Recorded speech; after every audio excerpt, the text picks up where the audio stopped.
Disclaimer. We are regular guys who love to talk Bone Thugs and Harmony. We do not represent Bone Thugs or any Bone affiliate. We are also not Bone Thugs experts. The views and information you hear in this podcast may be based on personal opinion. Please feel free to leave corrections and clarifying information in the comments. And enjoy.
What's up, y'all? It's Cecil West, Beyond the Harmony, beyondtheharmony.com, back again with the one and only. The 33rd degree Grand Puma, the Grand Poobah of the Skull and Crossroads Society, John Lippy. And he is the co-host in Coast to Coast and Come Up Creeper, never sour, always sweeter, ladies and gentlemen. I am Matthew Weaver. Weaver, are you with me? It is Beyond the Harmony live. It's the off season. Somebody said, son of a chicken. This was unexpected, is what Josh said. It was kind of unexpected for us as well. I was sitting around getting ready to wrap up work. I said, you guys want to do some Beyond the Harmony tonight? We might as well keep it going. We had such a successful season. I don't want to leave people hanging. I don't want to do what we did to y'all before. That was fucked up. That was fucked up. We ain't gonna do that to y'all ever again. Do it live. Do it live. Do it live. Do it live. Shout out to all the Skull and Crossroads Society members I see. I see Jordan Corey in here. I see Crazy in here. I see Mark Scott in here. Shout out to everybody that's in the Skull and Crossroads Society. If you're not in the Skull and Crossroads Society, it's easy to do. You should see join or membership on your screen, or you can go to beyondtheharmony.com. And the reason why it's important is we, in the last 2 episodes of the fucking season, we spun for 2 different winners. Somebody won themselves the brand new Cody Hillier shirt, and somebody won the E1999 Eternal Vinyl Me Please record. Both remained unclaimed. I can't believe it. I can't fucking believe it. But because they were unclaimed, we're going to respin for both of those tonight. And only Skull and Crossroads Society members are eligible to win those. So if you're not a Skull and Crossroads Society member, tonight may be your chance to win. I will say this. Donald Henshaw, if you're in here listening, or William East 1999, if you're in here, this is your fucking chance to speak and claim your prize. Because if you don't, pretty soon we about to respin them motherfuckers. Tonight. Both of them. So man, my amnesia. So somebody won this E1999 Eternal record. Hey, you know what's crazy about that is William East 1999 won that. That's it is was the Eternal season. Yeah, well, William is the Eternal Skull and Crossroads Society member, and he just fucking didn't claim his prize. What was that? That was a week ago, right? Was it? No, 2 weeks ago. Nah. 2 weeks ago. That means the other one is 3 weeks. That other guy has had 3 weeks. No, does that mean the first winner has had a month? So they were a week apart. So Donald won the Cody shirt. It must be 3 weeks ago.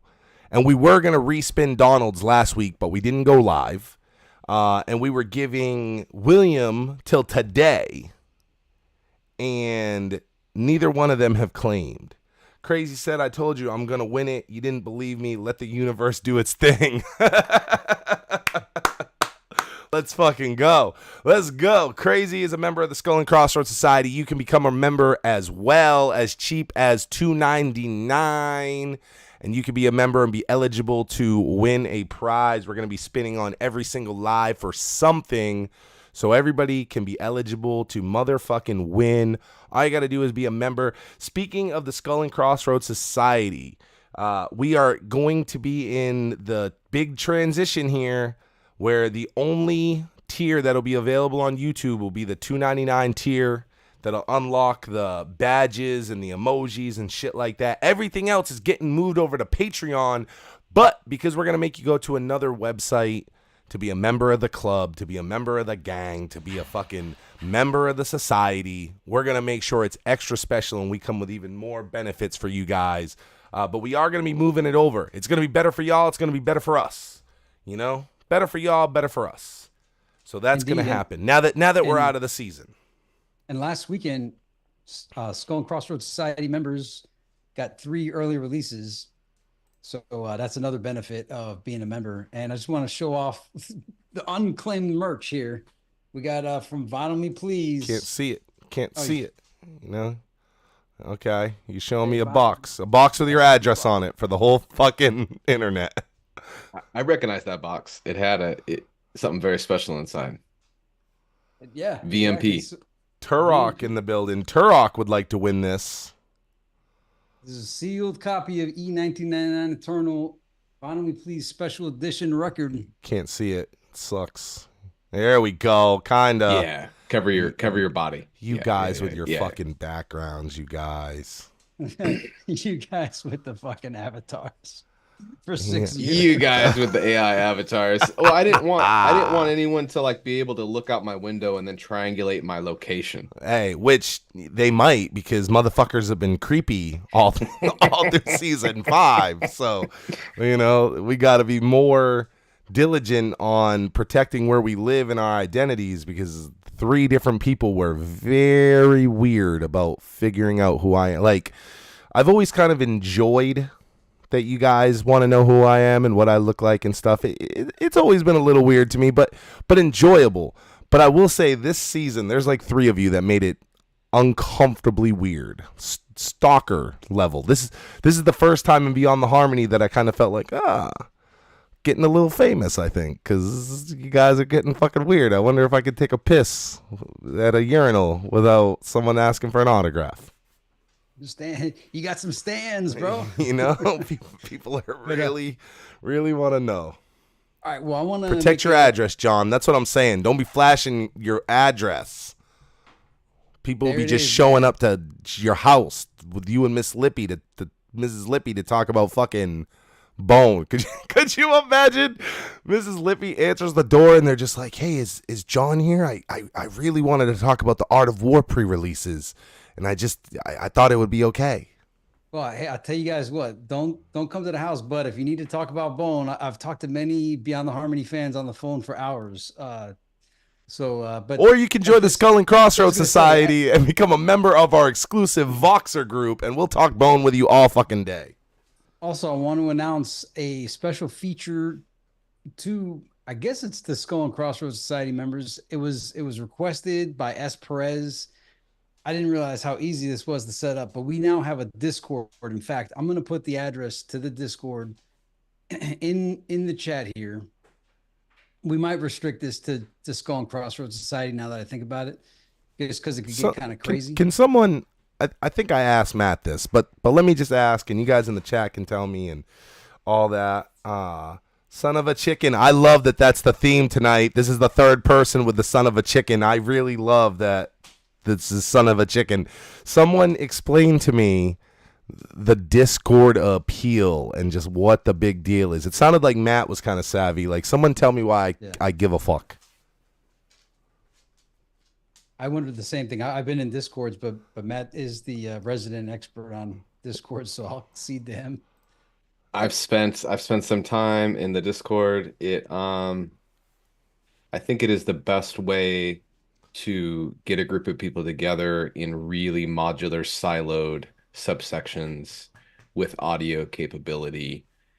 And there's all kinds of stuff that's way smarter than me that you can set up to have bots that do stuff for you. So wait, is it like our Voxer group but better?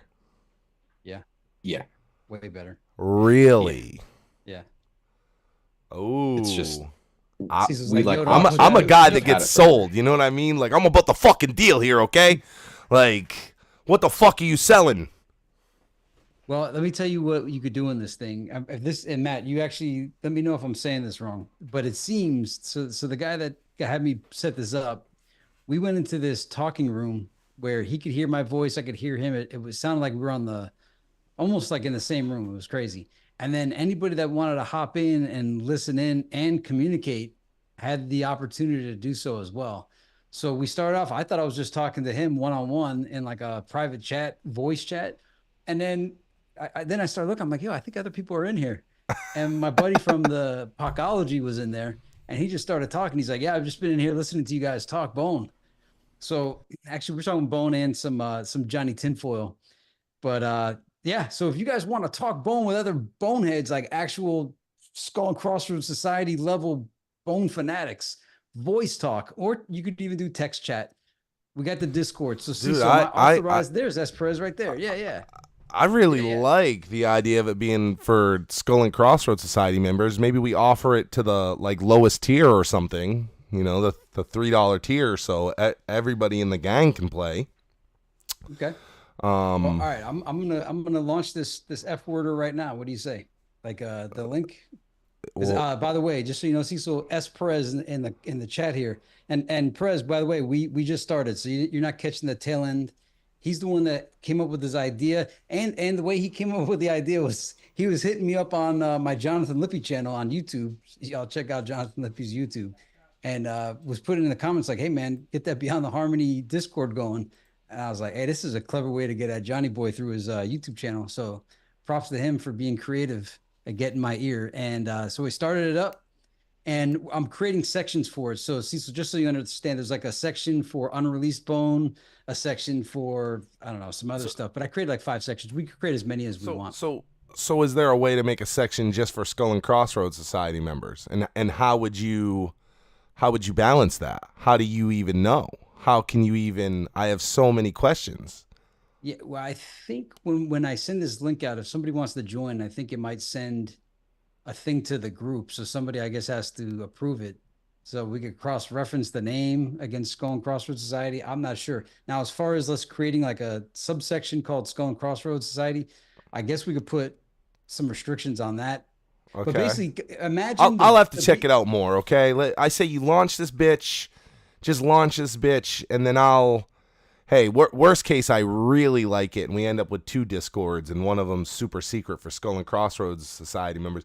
D Money says, I've been a Bone fan since '94, middle school, 30 years now. D Money, if this is your first time tuning in, welcome to Beyond the Harmony. This is the off season. Anybody that's brand new here, man, you got 5 seasons in 6 years, 700 plus videos to fucking catch up on. And probably half, maybe half, if not all the questions you ever had about Bone and Mo Thugs has probably been answered over those 5 seasons. And yeah, man, if this is your first time, welcome aboard, A, and B, holy cow, man, you're in for a treat. Josh said, in recent news, Bone just did a song with Kid Cudi. It totally went under the radar. Did anybody hear it? I saw that. I didn't listen to it. I'm not going to lie. I've been very busy. I was sick. That's why we didn't go live last week. I was sick as fuck. And I have not had much Bone time. But I did see that they have a new song. I love to see them still active. Jordan says they got to let Lucky Lou into the Bone Vault. Lucky Lou can do whatever the fuck he wants, bro. He's got an all-star pass, this Lucky Lou guy, okay? He can do whatever the fuck he wants. Hey, this was like the week of Lucky Lou, I guess, huh? This is a big week. So pretty interesting thing happened. Lots of people were asking about this Yes Yes Y'all full version that got released. And I hit up Majesty and I said, everybody's asking, right? I hit up Busy Bone. He read it. He didn't say anything. Busy probably, Nah, man, you fucking asked me about no yes, yes, y'all, like I remember this or something, right? So Busy didn't say nothing. So I was like, I'm gonna fucking hit up Majesty. So I hit up Majesty. I said, hey, some people are saying this is AI. Some people are saying that. Is this real? And he said, yeah, bro, that's legit. But then Lucky Lou messaged me. He goes, hey, I just want you to know. And somebody else had said it in the thread, like, yo, that's his verse from Ten Commandments. And he, then Lucky Lou hit me up and he said, hey, bro, like I made that. So that's not real. That is the Ten Commandments. And so then it was like, well, why would Majesty say that? But my instant thing was, well, bro, he probably hasn't heard yes, yes, y'all since they fucking recorded it, right? I don't think he's got a copy of it. And I probably don't think that he's like very familiar with what Ten Commandments was, because I think it was kind of like a mixtape throwaway thing. If you remember, it's on the Trey Crazy Bone beat. So I think that in his mind, he probably heard that and said, yeah, that's the fucking song, because he knows Ten Commandments. He knows that verse is a real verse.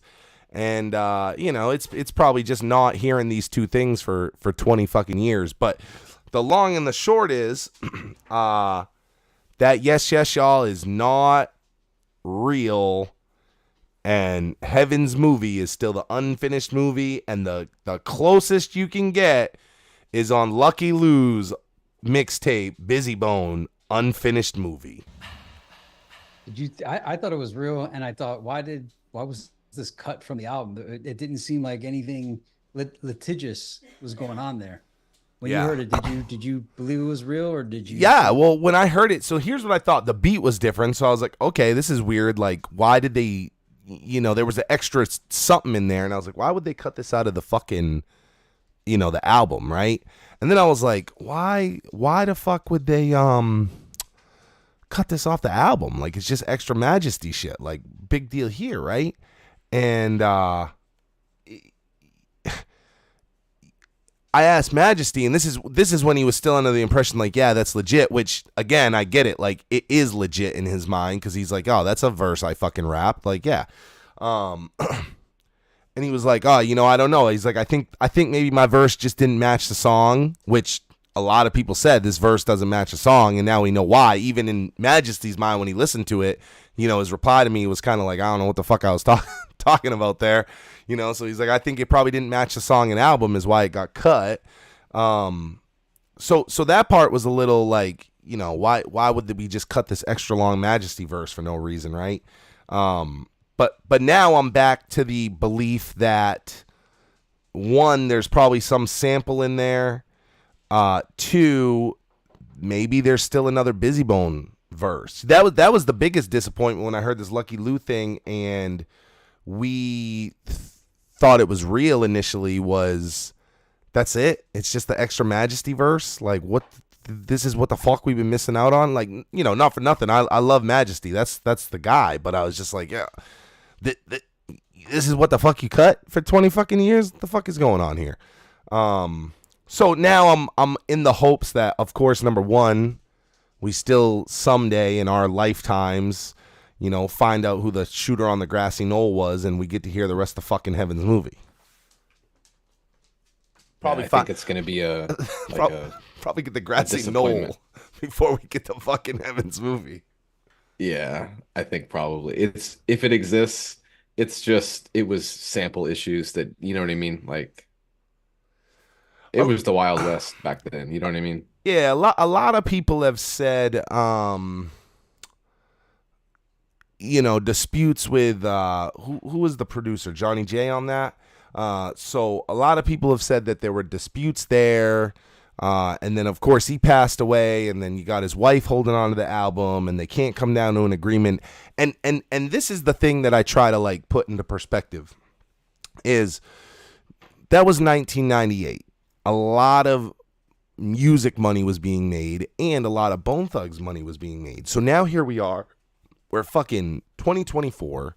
We're 30 years in, and I think that not just Bone, but a lot of these people are thinking that money is still there. So nobody is going to release these unreleased songs they have and yada, yada, yada, unless somebody meets a certain price.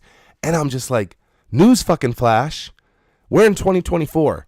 No one's going to meet that price that you think this is worth. Nobody is going to pay Johnny J's wife what they think this shit is fucking worth. And you know what is super evident about that is the fact that we now know that Eazy-E did in fact record his verse for Mr. Bill Collector, right? And is it Mr. Bill Collector that he was supposed to be on? I think so. We know that was recorded, and there's snippets out there, and there is somebody that actually owns that, and they have a price on it. Now, it sounds like shit. They don't have some studio recording, right? They got an Art of War pre-release level recording of it. However, it is out there. You would assume that if it was worth shit to anybody, it'd be worth something to Bone, and they would say, okay, how much you want for this, right? Because even if it sounds like shit, owning this verse that you guys lost from your mentor has to be worth something. We would all take it in the shittiest quality.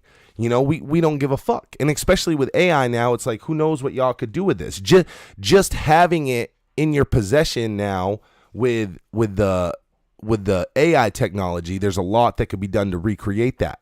If Bone isn't willing to put up the money for that type of shit, why the fuck is anybody else? You know, so it's like Johnny J's wife is holding out on these Heaven's Movie things, thinking Busy Bone is someday going to pay this astronomical 1998 price that he's never going to pay. He's just like, fuck it, I'm just gonna make another out. Like, fuck that shit. You know, no one's gonna pay this shit. And the worst part is, and I say this to guys like, you know, Archie, like Archie's sitting on a lot of music. Romeo's sitting on a lot of music. A lot of the producers are sitting on a lot of music. And I'm just like, look, dog, do you want these things to... Diesel West in the background squeaking his toy. Do you guys want these things to die on a computer? Or a fucking hard drive, or a fucking DAT tape, because that's what's gonna happen. Nobody's coming with this money. You guys are crazy. It's not gonna happen. Just put the fucking shit out. I mean, we really don't know how, because dude, during Tupac's lifetime, before he died, nobody would have thought keeping all that stuff would have the value it had. Right, over the last 20 years.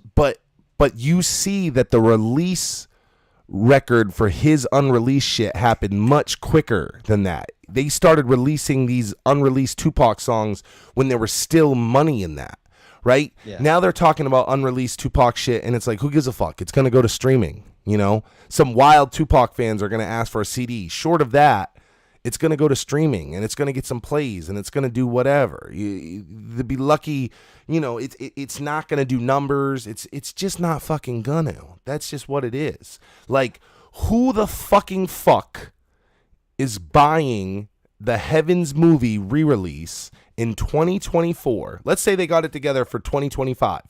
Who is buying that outside of us? Crazy Bone fans. There's a lot of Bone fans that right, but I mean, is there enough that it's going to go platinum? Is there enough that it's going to go double platinum? Well, okay, question for you, and I'm not trying to derail. This is on topic, but it may derail you. Do you know anybody? And this is for Matt and for everybody in the comments. Do you know anybody that likes rap that has any of the Bone members' solo albums beyond the first solo that they put out? You know, so not including Heaven's Movie, not including Thug Mentality, not including Thug by Nature, not including THUGS. Do you know anybody that has any of their albums after that aren't Bone fans, that are, you know, just a regular fans? Person? Well, okay. I mean, if your average rap fan, you're saying. Yeah, like someone that's got, you know, Redman and Cypress Hill, like a 90s rap fan. Actually, it could even be. I mean, probably not today. Probably back then. Like if you liked Bone, but you also liked Wu-Tang, and you got Thug Mentality 99, you might have grabbed Crazy Bone's next album. But you probably didn't grab the third one if you were just not a super Bone fan. That's what I mean. Is anybody outside of Bone fans? All right. How about even in present day? Are anybody outside of Bone fans copping Busy solo albums that come out every year on September 12th? Is anybody copping the Fleshbone album, which actually has like kind of a wider appeal for rap fans? Is anybody copping even Crazy Bones album outside of Bone fans? And I'm not asking this like to be mean. I'm actually curious. Like when I Well, see, I think you always got to have there's probably always a percentage, right? So I mean, in those sales, right? Let's just take a small number. Let's say there's 100 sales, which obviously there's a lot more, but let's say there's 100 fucking sales, right? There's got to be 5 sales that are just going to the random guy that's like, holy fuck, like Busy Bones still making music? Like, let me check this out, right? So, but the percentile has to be low. Like the people buying Bone, especially solos. Like if they did a group project, there might be a little more buzz here, but buying solos, I mean, there just can't be too many random. But I think that goes for anybody though, right? Like if you're if Ghostface Killer is putting out another solo, is there a ton of people that aren't, Wu-Tang Ghostface fans just like, oh shit, new Ghostface, gotta go get that? I know I'm not. I mean, not that, I mean, maybe like You God or Master Killer or, something novelty like that. And I'm not really like a Wu fanatic, but I might say, okay, let's see what these guys are talking about now. But I don't count. But I could see how like a hip hop head would want to check for like some Ghostface, some Wu-Tang shit, just to do it like I guess. in their monthly rotation. That I do talk to some people and they're like, sometimes I'll find out about some hip hop shit that happened in 2018 that I thought was obscure, and they're like, nah, man, everybody knew about that. So, but yeah, no, but outside of Bone, I could see how that might happen. But Bone itself is I mean, hey, if they're attracting people like new time fans still getting their current stuff, that's amazing and good for them. I hope that's the case. I just want to know, we're going to continue the discussion, but just sidebar, is there anybody that wants to call in tonight? Because I'll open up the lines. Yeah, no, Angel, I'm not saying that Ghostface isn't nice with it. I think you're missing the conversation. I'm saying, are there a ton of non-regular Ghostface Killer fans looking for his record when it comes out? And I'm just putting that in comparison to anybody. It could be Ghostface, it could be whoever from a fucking group. Like, are there people that are actively seeking out 90s group members' solo records unless they're like a huge fucking fan? Like, I just don't think that clout is there. Yeah, well, there's a lot of people, not an enormous amount, but I'm always amazed to find out how many. Yeah, people I wouldn't buy it. I would not buy Ghostface Killer's shit, Angel. 100%. I would never. What about Cannabis? Like Never, never. I wouldn't even stream that. I would at least stream Ghostface. There's a percentage of Bone fans, not all of them, but there's a percentage of them that they like Cannabis still. Like they still follow Cannabis, and some of them still follow Kambada, and maybe even AZ. Hold on. Angel, you said that Ghostface is a killer, right? That he's a monster. And I'm saying I agree. Me agreeing that he's nice and me saying I wouldn't buy his record, those are two different things. I wouldn't even buy a brand new fucking Wu-Tang album. Come on. Will you at least stream my... See? There you go. It's a Crazy Life. He made a track with Cannabis and Young Bleed. Oh, so, my God. I don't want to hear Cannabis rap at all. Just like all angry at the fucking shit. Still pissed off at fucking Eminem. But this is like a strange correlation. Like, and this is proven right now with It's a Crazy Life. But so there's a percentage of Bone fans that follow Cannabis almost as avidly as they follow Bone. And It's a Crazy Life. Answer me this. The ones that I've encountered are also fans of the Busy Bone solo period after Alpha and Omega. Okay. So they actively like The Gift. I'm not The Gift. They actively like The Story, Midwest Cowboy, Speaking in Tongues, Revival, Elevation of Elevation, Trials and Tribulations.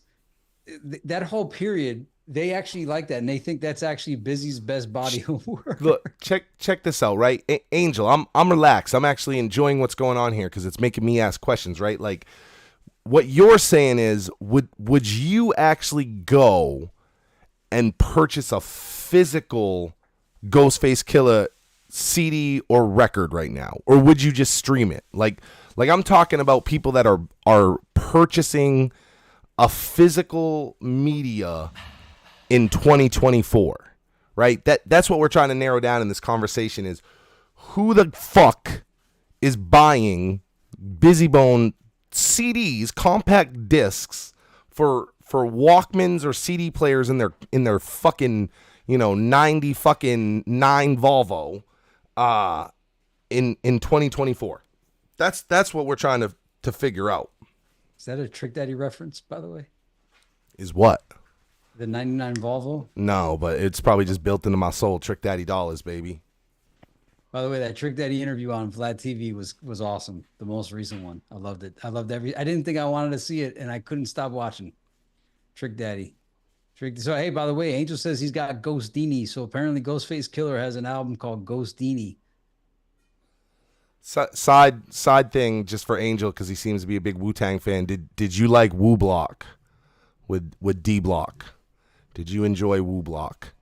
And I only ask that because I'm pretty sure terminology's on it, and he's a good friend of mine. So I always ask about Wu Block. By the way, it's pretty cool that Angel must be the happiest guy on the planet. If he's an avid Wu-Tang fan and an avid Bone fan, he's lived the best life out of all of us because he's gotten fed from the fire hose from every single angle. I wish I loved. I was a Wu-Tang. I think you remember I was a Wu-Tang fan as a kid. I liked their first album. After that, Crazy just asked about Capadonna. I've done quite a few shows with Capadonna. I actually, oddly, I think we're in the middle of booking a Capadonna and Killa Priest show for some time in the late summer. So yeah. So I always like Wu-Tang, and you know what's funny is I just turned 40. Wu-Tang was big when I was in middle school. Like huge. Like people wrote the Wu-Tang logo on everything. Everybody had Wu wear. 36 Chambers wasn't my introduction like it was everybody else though, right? Because I was so deep into other shit. So Wu-Tang Forever was my Wu introduction. And then I backpedaled to 36 Chambers. So Wu-Tang Forever, the double disc, is like the classic fucking platinum level standard for me for Wu-Tang. I'm just like this thing, and I listen to it now and I'm like, all right, it's not like it's still fucking great to me. Not as great as when I was a kid. Like when I was a kid, dude, Wu-Tang Forever was like, I was like, this is fucking unfuckable with, like, and there was only a couple double discs at that time, right? There was Wu-Tang Forever, there was All Eyes on Me, there was The Art of War, and then there was fucking Life After True. And then what? No, what was the Biggie one? Not Life After Death. No, Biggie had Life After Death. That was a double CD. Oh yeah, that was okay. But before Master P was super duper famous, his group TRU True had a double CD. I think it was called No Limit Soldiers, or was it True to the Game? I can't remember, but it was a double CD, and I had that way back in the day. And Too Short came out with this double CD, and it had like this golden condom on the front. It was one of the most iconic album covers I've ever seen. It was him re-releasing like all the hit songs from his albums before Life is Too Short. Wait, was Life is Too Short? Or no, Born to Mac. Everything before Born to Mac was on it. That was a double CD. But yeah, there weren't too many double CDs. And it's just funny, in one year, you got to drink from the fire hose like Angel did. You got Art of War and Wu-Tang Forever all at the same time. All those double discs, right? I don't remember the absolute order that those all went in, but I just remember at one point having all of them. Wu-Tang, Bone, Biggie, and Tupac. I don't think I ever had the true one. You're I live fucking, up east, so like it's easy now, right? We listen to music everywhere, but back when I was a kid, if you lived on the East Coast, that's kind of like what you heard, and then like a little bit of West Coast leaked over, but like the South wasn't leaking over everywhere. And so John used to put me on to all the No Limit shit. He's like, what you know about No Limit? And I'm like, oh, well, what the fuck is that? And John is who put me on to No Limit shit, and John would constantly send me all the No Limit stuff, and it's like I can't remember. I wish I remembered the first No Limit song you sent me, but all I know is the first time I heard No Limit and Master P, I was like, oh my fucking God, what is this? And I was an addict, and I was completely addicted. Everything No Limit was like what it was. And then, it spun off there for me, right? So again, what's our age difference, John? Like for 4 years. Yeah, Right. 4 years. Yeah, so that makes me like a freshman when you're a senior. So when I'm in middle school, you're in high school. So your life's a little different. So John's putting me on to everything. Like he's just like, "Yo, bro, do you know about UGK?" I'm like, "What? What the fuck is UG? You don't know about UGK, Bun B and Pimp C?" And he put me onto that. John put me on Way the before Big Pimpin', by the Oh, way. way before. Like Yeah. by the time Big Pimpin' happened, right? Like I felt like a UGK, especially when you lived in the Northeast. Like by the time that Big Pimpin' happened and everybody were like, "Who's this?" I'm like, "Oh, you don't know about Pimp C and Bum B, motherfucker? Like, come on." Scarface. John put me on to Scarface. That was like a fucking life changer. And I remember when Cash Money started to take over, and I wasn't with it. I wasn't with Yeah. it. I was fucking anti Cash Money for a long time because I was so, I was No Limit. Like, hey, what's all this shit on the inside of this Master P album? I'm trying to listen to all this shit, all these Yeah. guys, every No Limit soldier that exists. I'm trying to listen to. Yeah. So if someone asked you, did you ever have military service? You say, well, I was a no limit soldier in 1998. Listen, do you remember, John? This is the reminiscent episode. Do you remember in high school when I ran a high school news team and I talked the entire there were multiple teams. It was part of the class, right? So there's 3 different news teams producing news for your school, and I talked my team into we should be No Limit News, and somebody drew the No Limit tank, and instead of holding guns, they were holding cameras, right? What? And my Dog, you never told me about this. and my team was No Limit News. I didn't even. So you were in a like a mass communications TV production type class or what? Yeah. All right, now I know how you see. And You no, might have held that from me. no way. I've told you this before because I told you in our final people had dropped out, and so by our final we only had I think 4 people. So we had 2 talent, someone running the camera, and they were like, "Dude, you're gonna have to run this whole studio." And you remember what shit was like back then? It wasn't like having Oh, yeah. OBS like this. Like I Reel to could click it. reels, yeah. Oh, dude, your titles are on one screen and one Yeah. computer, and you're doing this and all, and so I'm running around this whole room doing our final on my own for No Limit News, and very, very successful, by the way. That was my first pressure, and we kicked everyone's ass in that final. So your boy C-Dub from the jump. Yeah, well, had you not had that experience, you might not be running the OBS and the behind the scenes for Beyond the Harmony, bro. Like, so that actually was on topic, bro. Like, that was a pivotal moment that made this moment happen. That's like a Nexus event, like George says. By the way, George was big. He had a George Ramirez shout out. He was on the Life Apparel's Thug Stories. They started out where they're asking fans to tell like their stories about Bone, and he was featured in it. So they kind of had the idea I had and ran with it before I did. I'm still doing my version, but shout out to him. If you guys haven't seen it, Thug Stories, it's called My Thug Stories on the Life Apparel. And just a quick question for you, Cecil, just in case anybody's in the comments waiting to find out. Do we have a special guest tonight? I just want to make sure that everybody knows Nah. this is Nah, three there's, boys in a there's Cadillac yeah, tonight. there's no special guest. I mean, Matt Weaver's always special to us, but there's no special guest. Hunter, I I was think trying to think of the most arrogant thing I could say right there. And Cecil beat me to it. But I think just to keep the no limit tank rolling over the competition, I have a t-shirt. I don't know if how much you guys know about Dragon Ball, but in the OG Dragon like Ball, the anime shit. yeah. I mean, I just know it exists. Okay, so I have a mashup t-shirt and it looks like the no limit tank. And the antagonist in the OG Dragon Ball was called Red Ribbon Army. And so it's a Red Ribbon Army tank. So only like hyper specific Dragon Ball and No Limit fans would even know. Uh, anyway, got to rep the tank still. I wore it like the other day. I want to ask. I'm going to ask you a couple questions, but I just want to acknowledge Hunter, who I think was behind in the live, but he may be caught up now. Hunter said, October was Heaven's Movie's 25th anniversary, and Johnny J's wife told me Busy put a stop to it. I had this very conversation with her. I said these kids won't appreciate or even know Heaven's Movie,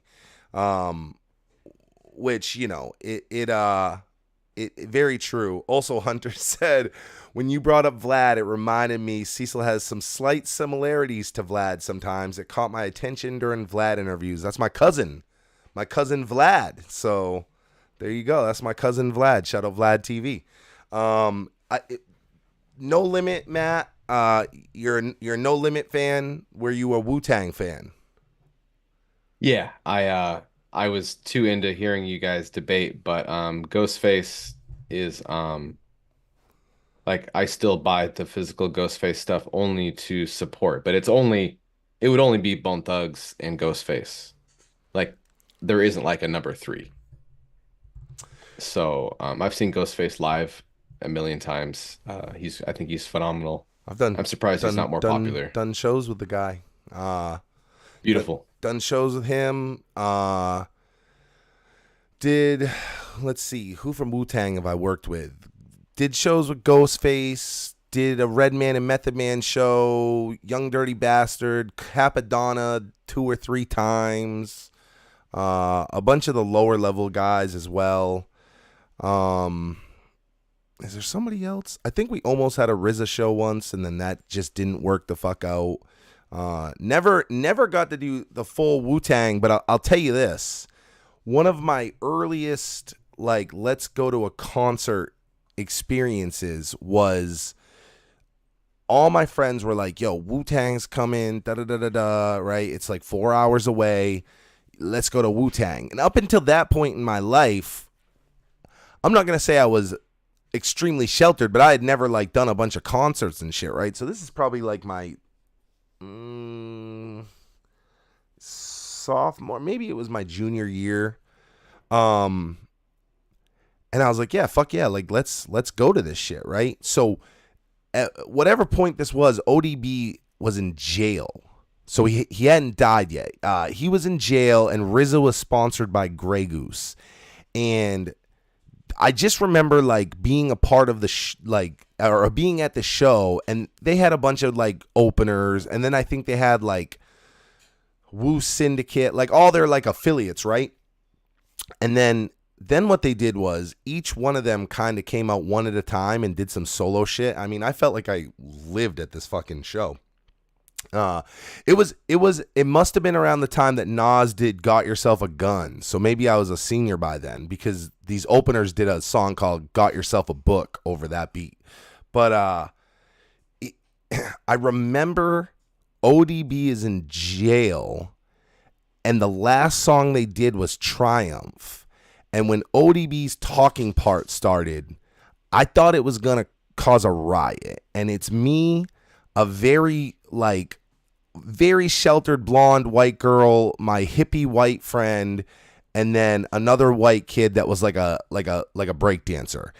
And the shit got so crazy, and RZA had given out Grey Goose bottles, and fucking glass Grey Goose bottles are fucking flying through the air, and I was like, we need to get the fuck out of here. That was like my first, like, experience, and we got to get the fuck out of here. This is gonna be crazy. They heard ODB, oh, y'all motherfuckers, dude, that shit happened, and it was pandemonium, and I was like, let's go, let's get the fuck out. I was with the Wu-Tang Clan. I liked them all, but I didn't like Ghostface, Raekwon, and Capadonna. I wish I could just have them form their own Belle Biv DeVoe group on the side, and just the complete opposite. Yeah. Now, Cecil, I don't know if you still have my song Tourette Syndrome. I misplaced it over the years, but if you ever somewhere, if you ever come across Tourette Syndrome, I want Matt to hear it, because it's based on a Ghostface Killer song. At the time, in the year 1999, maybe it was 2000, he had this song where he says, yo, this rap is like ZD, facing me, real TV, Crescent High Speech, Strawberry Kiwi. Yeah, I remember from Supreme Clientele. That's a classic. Yeah. And as I got older, I realized that he was just speaking in code, and I was just not hip to the lingo to understand what he was really talking about.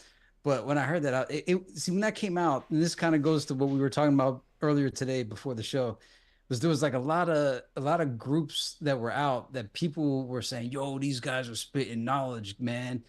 And like so, for instance, somebody was pushing Super Thug by Nori Ami as if like this guy was giving me a PhD thesis on the nature of the cosmos. And I'm like, yo, I think you really like the beat, and I think you really like Nori's energy. But he ain't saying much on this. I mean, maybe the swimming laps around the English Channel got you excited, but yeah. So I ruined a lot of songs for people back in 99, 2000, but it's because of the way it was presented. You If somebody ruined just songs said, for me, man. yeah, if people presented it as like, hey, here's a song by Nori, it's called Super Thug, it's real exciting to listen to, I enjoy it, I quite fancy it a little bit, I would have embraced it, but it was pushed on me as if this he's the next coming of Einstein. And I'm listening to it and I'm like, and I'm in college too at the time, so I'm actually getting Einstein type stuff, and I'm like, this, it's cool, but it ain't. And so for Ghostface, he was presented as well, and Raekwon, and I'm just like, and Capadonna. Okay, now Killer Priest was at least saying talking about a lot of esoteric stuff, but he just, my issue with Killer Priest was that it's he had all these great ideas, but he didn't take the time to craft it. It sounded like he was just like, yo, whatever I wrote, I'm just gonna say it. I'm just gonna say whatever's on this sheet of paper here because it's so brilliant. I don't even need to craft it into a rap format. So I found it like lazy. His brain wasn't lazy to come up with the ideas, but his delivery was just like yo, It, you it, got some great concepts. Can you make it, you know, it's fit? it's pretty interesting because I had a pretty wide selection of shit that I really loved. Actually, for for living in the Northeast, like E- East Coast rap music was like the thing that I enjoyed the least. Like, you know, if you think about it, like my taste, like I did love like Jay-Z, and like the shit that drove John crazy was like the old school style East Coast sampled beat with the sped up fucking like I loved all that shit. I loved Jay-Z, I loved Rockefeller, but like and bro, this is probably Angel Cruz is probably about to have their fucking mind explode when I say this, but it's like I wasn't like a Nas guy. Mobb Deep drove me fucking nuts. Core Mega, I could care less if I ever heard him rap another bar. Like, you know, that shit just didn't do it for me, right? Like I appreciate Nas now more at 40 than I did as a kid because I was so in love with Southern rap and with West Coast rap and with Bone Thugs and Harmony. So like the East didn't do it for me, and I don't know what it was about Jay-Z and all them that did it for me because you know I loved Rockefeller Records. Like I was like retarded about that. I don't know if I can say that now. It's 2024, but I was retarded about that. Uh so Well, okay, you said the East. The other day I listened to When the East is in the House. Oh my God, Danger by Blase Blase. Do you remember that track being like the bomb for like a month and then just nah. kind of faded into oblivion? He said you're Vlad's cousin, so I'm not surprised. I like just so you know, like I like love Nas now. In a way I didn't. I will say like Illmatic, like I wasn't like on the Illmatic train. Oh, bro, I was, man. I see. I wasn't on the Illmatic train, but I was a huge Jay-Z fan. But when Jay-Z and Nas were beefing, I remember my family took a trip to Florida for Christmas, and I bought Jay-Z Unplugged, and I bought Nas Stillmatic, and I think Nas Stillmatic is one of the greatest records to ever be created by anybody ever. Like that album is phenomenal from beginning to fucking end. So, you know, I eventually got on the Nas thing. Like as I got older, I really got on it. And Jordan said Jay-Z Unplugged. What the hell? Yeah, I loved that Jay-Z Unplugged album. I thought he did a great job. I always liked when the rappers did the Unplugged series just because, you know, it was one thing to like get like a band like Nirvana, right? And say, hey, unplug your instruments and do acoustic. And it was cool. Like I love that album as well. But when it was like, oh, LL Cool J is gonna fucking go unplugged, it's like, well, what the fuck is this gonna be like? Like, what does that even mean? And so when Jay-Z did it, he did it with the Roots band, which is funny. You and I talked offline about the Roots earlier today, and they fucking smashed it. Like they really smashed that Jay-Z unplugged. But yeah, Stillmatic, man, that was like the soundtrack. I can't remember what DMX album I had, but on my way to Florida, I had DMX, I had Stillmatic, I had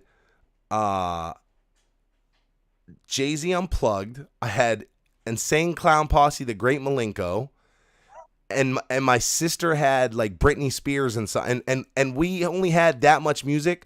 So at some point I was like, give me this fucking Britney Spears album. Like let me listen to this shit. You can listen to The Great Malenko.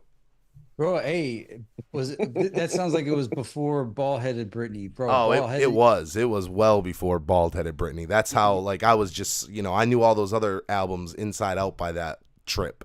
Y'all don't know about my mom and grandmother bald-headed took Britney. They took the long way to Florida, not like the interstate, let's get there quick. They took like the fucking let's scenic route this bitch.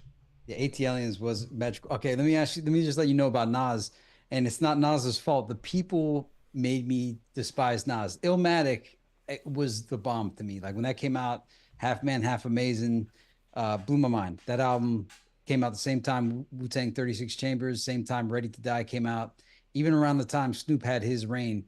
But the second album, was Stillmatic the second album, or was it, is that the name of the second album? Stillmatic? No, Stillmatic didn't come out for years and years. Oh, okay. Okay. So it was, I don't even remember the name of the second album. It had If I Rule the World on it.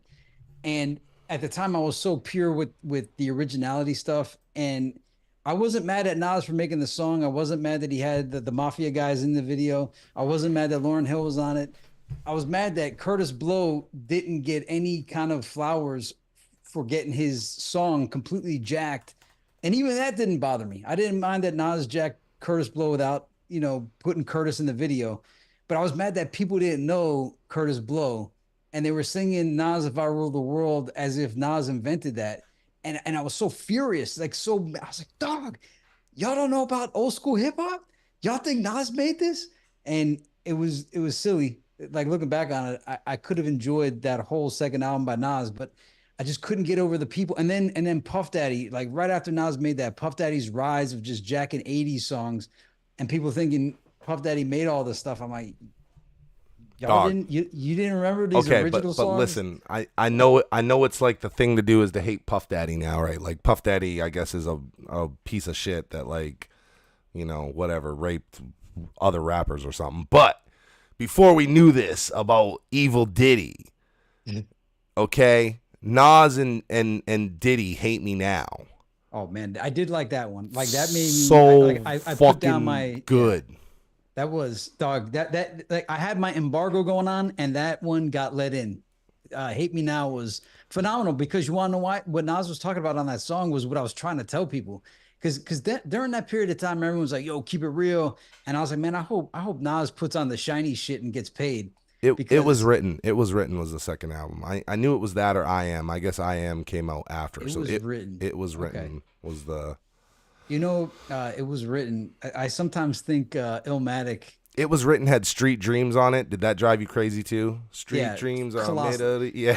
Yeah, I was like, dog, this guy's two hit songs are songs that got so played out in my youth, and people are playing it like it's brand new.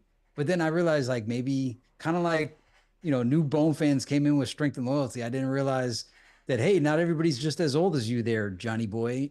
People are hearing this and I'm fine with that. It's just that, you know what it is? I think the origin of this was I liked Ice Cube's Check Yourself Before You Wreck Yourself so much. And then when I found out that beat, the one for the music video version, not the album version, but the music video version, that beat was jacked off of was jacked by Grandmaster. Demonetized. Yeah, it was Grandmaster Flash, The Message, and I was like, yo, how did I never hear The Message? But it was like The Message. A lot of old school hip hop was blacked out for about 5 years until the 10th anniversary of rap happened in 1989, and that's when they put somebody rediscovered the music video for Rapper's Delight by Sugar Hill Gang. And by the way, 10 years sounds like nothing now, but back then 10 years was like 10 years, and the year 2000 was never going to come. It was so far in the future. And once Rapper's Delight came out, and the not when it came out, when it got re-brought to people, it was like all of a sudden every old school rapper was like, yo, me too, me too. And so anyway, not knowing about the message, like I didn't hear the message till 1989 is what I'm saying. And I guess I blamed everybody for my own mishaps. I gotta know 19 how did it drive you crazy? Oh, go ahead, Matt, because I'm probably gonna bring 19 us in a whirlwind. Yeah, 1989 or 1999. We just want to get the facts out there. No. Rap was at the time they considered 1979 as the origin of rap. Now people say Yeah. it's 1976. Some say 73. Some say 71. But at the time in 1989, it was the 10-year anniversary of hip Got it. hop. I'm with you. And they Okay. were classifying Rapper's Delight as the first rap song with a rap video, or first commercially viable rap song. Now there's Yeah. that King I would agree something with the that. third. Yeah, I was gonna say that's what I've always been under the belief of is a hip hop, a hip it to the hip hop, and you don't stop is the beginning. Well, it's the first commercially successful. I get it. single. You Yeah. real deep hip hop guys are like, oh no, no, no. But again, to us average, regular people, Sugar Hill Gang, who I just saw by the way at the gathering of the Juggalos. Really. Yes. Dog, so well, hey, I never seen Sugar Hill live. That's pretty dope. That Sugar Hill's still going. Was it all three of them? Like they're all still alive? I don't know, but I'll tell you a funny story is that our merch is set up in the tent right next to the Sugar Hill Gang, and they never came and set their shit up. And so ours was kind of overrun, so a couple guys in the group go in the Sugar Hill Gang's shit just to sit down. And these juggalos walk up and they go, "Yo, are y'all the Sugar Hill Gang?" And he looks, or y'all just sitting here, and he looks him right in the face, and he goes, "We are the Sugar Hill Gang." So that was the joke of the gathering was we are the Sugar Hill Gang. Blaze TV in the house. So I think Blaze TV. That's is that Herbert? That is Thomas in the building. One of Good my times. favorite docu-series. Oh, Beautiful. Can we go back to the tank? I still got the yeah, tank. bro, we could do coursing the through Backpedal my all the way veins. to No Limit. Everybody that came here for Bone is so disappointed in the last hour of their life. Everyone hates me right now. So first, I don't remember if we've done this before or beat this to death. It sounds like something we would do, but P and Bone or I got the hookup. We did do a question. So of the we day on did. that, but we could do it again. We did actually, but it was just John and I. You were not there. But Matt will be the majority rules. That's how I could kick it back to Bone. Majority rules was supposed to be the name of World War III, supposedly. So Matt could be the deciding factor on which one, because you and I had opposing views on. I don't even this. remember what my answer was. I like both of those songs. Well, I think it's one of those where it's just so subjective. But don't let me forget. I want to go back to majority rules because that name has like throwing shade inside the name that we should probably get to, and that's a Bone topic. But I think better or more commercially viable, or I think I got the hookup. I got the hiccups. I got the hookup was so iconic. We should do a parody song called "I Got the Hiccups." I got the hiccups. Hook it up. I think at the time the movie was like everyone I knew that knew the movie was cool, and anyone that didn't know what the movie was or didn't like the movie, I didn't like them. So for a little while, like it had its time in the sun where I used it like, hey, do you like that Master P movie? And if they were like, yeah, I was like, oh, You I probably cool. like you. Yeah. But like, I just remember like it really hit home with me when Mystical had that lyric about bitch be gone spray. Or Silk, sorry. Silk had the lyric about bitch be gone spray, so bitch be gone. And that really, so I think just based off of that. I love that fucking movie. That movie got a lot of Cecil West time. Did I got the hookup? I dragged my friends to the theater. But I loved all those No Limit movies. I also was. I think that I'm not in the majority here. I guess a lot of people didn't enjoy this, but I know John did and I did when Snoop Dogg became a No Limit Soldier. I was like, fuck yes. Now what took some getting used to was they shouldn't have Snoop Dogg on all these fucking No Limit beats. Like this doesn't make sense. But they weren't ready to have him come over. By the last Snoop Dogg No Limit album, they had him on West Coast beats. Like they had figured it out. But they weren't ready for Snoop to come over.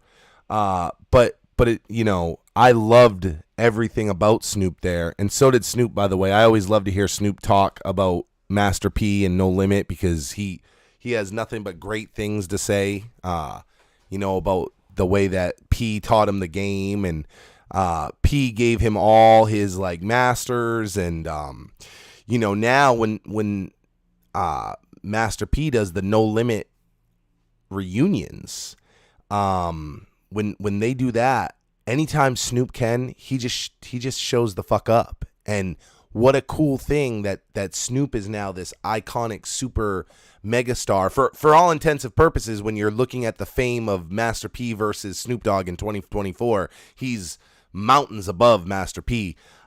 He don't give a fuck. He shows up every time he can, and I love that. The game is to be sold, not to be told, motherfucker. But did you actually like any of the songs besides the singles on any of these albums by Snoop? Like I wanted to like them. I liked a few songs, but I was like, I felt disappointed. I thought, all right, it's better than Dogfather, but I felt like the albums were kind of weak. I don't think I've liked the Snoop album since Doggy Style. And I wanted to like them all. Did you hear? Woof motherfucker. No, listen, like the ones that were done over the No Limit beats, they weren't great. You know what I'm saying? But my favorite was Buckum. But did you hear the No Limit Top Dog? Oh yeah. I said that's a single. So no, that whole album though. That whole album was more West Coast Snoop Dogg-ish than The Game Is to Be Sold, Not to Be Told. The Game Is to Be Sold, Not to Be Told sounded like they just took a bunch of beats that were meant for a Master P album and put Snoop on them. Yeah, but no, I had them all because at the time I was still a No Limit fan. I was buying every product that No Limit put out. Were you upset that Still a G Thang was on there and it was so not? Still a G Thing was dope. There was nothing wrong with Still a G Thing. Oh, you liked that? Fuck yes, bro. Dog, Still a G. That was awesome. Is that the Snoop's Upside Your Head on those, or was that on a different? Was that part of Dogfather? Is Still a G Thing the fucking gold fleet collar? Yeah, top dollar with the gold fleet. Yeah, that shit was dope. Yeah, no, that was good. But like the album itself was just kind of like whatever. It wasn't bad. It wasn't good. It just was kind of like average. And I was expecting, put it this way. So like No Limit made so many dreams come true, being a Mystical fan before he joined No Limit. And then he joins No Limit and is on Make Him Say On, and he gets an album Unpredictable. And I'm like, whoa, dog, I can't believe this is happening. This is the greatest thing. Master P does 2 songs with Bone. And then he brings Snoop Dogg to No Limit. And I'm like, bro, I can't believe this is happening. This is the greatest thing. And the hype or whatever was in your mind, it's kind of like, Bone fans being excited for Bone Thugs New Waves, and then it's not what you wanted. And I was happy. All the things you said, like conceptually and everything that it meant for Snoop to go to No Limit was excellent. Well, I just think they didn't, they weren't prepared. They were a Louisiana down south, and then you just got Snoop. Like, you're not prepared to have this Dr. Dre protege over on your, so it's like, it's kind of like, hey man, like it's kind of like, they had a fucking a boxing gym and you had this UFC guy come in and they were like, well, you can use all the shit here. Like, it's not exactly what you're used to in your boxing gym, but we want you here. So, yeah. Use all the shit, we'll try to get some shit that fits what you do a little bit better as we go. Well, here's something interesting too, is Master P said that Eminem was like kind of tried to get a deal with No Limit before he got with Dre. And Master P said he even flew him in and had him come in and everything. And he said, you know what? I'm going to do you a favor and not sign you because I don't think we can do for you what the proper producer could do. And I think he said Destiny's Child also tried to get on, and he was like, "We'll just waste your career." So like Did he was good enough to not like, do to them what happened to Snoop. everybody and I guess I'll start with Matt because I kind of know what your answer is. Make him say by by Master P. Just tell me Matt your thoughts on that. It's just pure entertainment, Cecil. It's just pure entertainment. It's nothing more, nothing less. I It made me smile. I loved Make him say to the point that I played it so much and it, like again, right? I'm being exposed to Southern hip hop via Lippy, so the people around me they didn't listen to this shit. So when I'm just like, yo, listen to Make them say and they're like, what is he taking a shit? Like no one understood it. I'm like, nah bro, like this y'all don't get it. Like this shit is dope. And then I remember I heard the song for a long time before I ever saw the video. Back then you still had to wait for a video to hit the rotation and it was hit or miss. And I remember Make them say and when I saw that video and they were on that basketball court and it was, John knows me, man. I'm into the big groups all dressed the same. Like every group I've ever been in, it's like that. So when I saw the No Limit Soldiers all in front of the tank, all wearing the fucking basketball shit and just going crazy, I was like, oh my God, this is for me. John, make him say and then tell me the reason why this came up was I remembered that on the last Dawn he had Make him say too, and Snoop Dogg was on it. Yeah. Well, okay, let me just say Make 'em Say On was pandemonium when that first dropped, especially when Mystical's verse came in. That was crazy. But the most insane parties were when Bout It Bout It. Say you bout it. When that song would play, holy smokes, bro. I think there is video of some parties playing that track and just what ensued there. Bout It Part Two, not Part One, but Bout It, the one that's on Ice Cream Man album, was phenomenal. But as far as Make 'em Say On, what was your question about Make 'em Say On? Just how you felt about it, Part and two? then how you felt about part two in comparison. I mean, I just so you guys know, John isn't a big part two guy at all. He kind of, I think every time I've ever been like, yo, this part two, even when we would make songs back in the day, he'd be like, why are you fucking, why are you doing that? But Bout It Part Two, though, that's my shit right there. And Shook One's Part Two, that's my because that was like the first one that everybody really heard. Shook One's Part Two, but yeah, no, Part Two, I remember it, but like let me ask you this, and we might have asked this on the Two Dope Boys in the Cadillac episode. I think my answer is the same as yours. I'm curious what Matt's is. Do you remember? Because I remember mine. Do you remember the moment where you bit the bullet and you crossed the line and you went from being a No Limit Soldier to a Cash Money millionaire? Do you remember like the straw that broke the camel's back? A hundred percent. I'm sitting in my mom's living room. I wish I remembered the name of the No Limit song, but there was this No Limit video that comes out. They're all in this desert dressed in camouflage. And I just remember, I remember being ready for the premiere, and I was like, fuck yeah, like, let's go, new No Limit. And I just remember that Cash Money was on such a streak that this was kind of like, if this isn't a banger, you lost the war. And I just remember it, and the video looked like it was going to be great. And then I just remember the video being subpar and the song being worse, and I was like, yeah, it's Cash Money time. That's exactly everything you said was exactly what I was thinking too, because I was defending No Limit versus the Cash Money hordes that were coming in there, because you couldn't like both. You had to like one or the other. And I kept defending No Limit, and same thing, the build up. And I'm like, all right, P, show these motherfuckers about the tank. And they're doing choreographed dancing in the desert with y'all don't want to step to this, huh? What? Y'all don't want to step to it. And I'm like, dog, these guys are backing that ass up on TV right now, and you got dancing in the desert, and that's it. I knew it was over when I saw that video. I was like, it's official. I walked across the room, across the hallway to Smokey's room, and actually, I think Back That Ass was on BET Rap City at the time, and I looked at it and I was like, this is where the energy is, man. The energy left No Limit. They had it in their hand. And here's what's crazy too is the reign of No Limit felt like it was forever, but their reign really was only 96 to 99, and you could really say just 98 because 96 and 97 there that's still like the Ice Cream Man era and the TRU. You know what's But interesting Ghetto D is is really like the only. you're like a you know, you're like a you were a Master P guy, right? But I don't think I came in. You didn't get me in until Last Dawn. Like I had to backtrack to like Ghetto D. You might have been trying around Ghetto D, right? Because you got to figure Ghetto D was 97, right?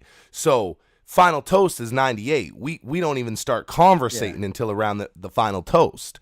So and if memory serves me correctly, was The Last Dawn was a double disc as well. Yeah. So Wait. Let me just interject there. Not only was The Last Dawn a double disc, not only was TRU one of their albums a double disc, but also Down South Hustlers, and believe it or not, The Crime Family was a double album as well. And I had The Crime well, Family. okay, but this is what I'm gonna drive at. Much like how I feel about 36 Chambers versus Wu-Tang Forever, Yeah. The Last Dawn is like the best Master P album to me. That's which when I stopped. which that I know was is like, blasphemy, right? Like I know, like for real Master P fans, it's like if it ain't Ice Cream Man or Ghetto D, which Ghetto D is like, I mean, that's the eternal, bro. The Ghetto yeah, D is P's eternal. yeah, Right there. yeah. Well, once you got me way into it, bro, like you know, I really miss my homies and make them say and all that. Like you know, I think Ghetto D became my favorite, but like you know, at the time, like The Last Dawn was the big smack by him, and it was a Yeah. double disc, and No, you know, that all felt like that. his Wu-Tang Forever or his Art of War. Like That was the end was. for him, though. After that, he did Only Yeah. God Can Judge Me, and that was, you know, But you know what's here's what's strange about that is just like we always marvel at how New Bone fans come in, or even the difference that I came in with Creepin' and Eternal and you came in with Art of War, and how it's like a different thing, and Wu-Tang 36 Chambers for you, Wu-Tang Forever. I had a college dorm mate that did. I don't even know if he came in at the Last Dawn. I think he came in whatever came after the Last Dawn, and he became a Master P fan from that point forward. And not only that, he became a Juvenile fan from the G Code, not 400 Degrees, not Hot Boys, not Big Timers, not BG Bling Bling. He became a G Code fan going forward with Juvenile and Ghetto Postage by Master P. Ghetto Postage, bro. And seeing that, I was just like, nothing makes sense anymore. Okay. I was happy that Master P was still getting new fans, but I had long checked out of Master P. In fact, that same friend, dog, the movie Baller Blocking. Did you ever see Baller Blocking by yeah, Cash Money? The movie, yeah. bro, dog. We used to watch that every day in the dorm and and quote the lines, "You're going down, Wardy, Wardy. and I'm taking all your bling bling." Yeah. Hey Matt, did you ever see Baller Blocking the movie? No, I was doing that John Lippy thing where like if I didn't like something, I pretended like it didn't exist. And like Birdman, like I just wanted to like I wish Birdman didn't exist. Like he just like see me like he stole their shine, like what you just said about No Limit, you know. And I wanted to see No Limit win so bad because they kept putting on their team and putting on for each other, and I love that. But then like I remember just like wanting to like punch things when I heard Lil Wayne's voice, and then Birdman just made me angry. Isn't it amazing that Lil Wayne was kind of just like the young, you know, whatever guy at Cash Money? Like he was cool, but it wasn't like and now when you talk about Lil Wayne, it's like if you're not talking about Lil Wayne, like he's like, you know, one of the legends. Like you're off base here, guy. Like he's Lil fucking Wayne. But you know, I can remember Lil Wayne when he was really Lil Wayne, motherfucker. Yeah. It was a hard act to It, yeah, nah. I don't even remember what the question was. My levels all fucked up now. yeah, I was asking about Baller Blocking, but No, also no.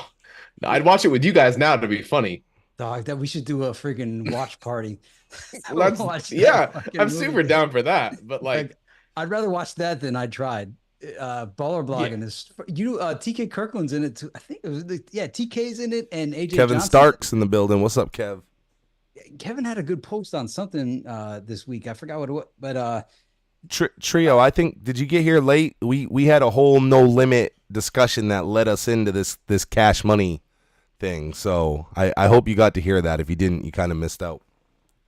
We haven't talked about Bohm, but for maybe 11 fucking seconds tonight. well, let's get back to the question of the day that Matt brought up, and this What the kind of fuck blends was into that?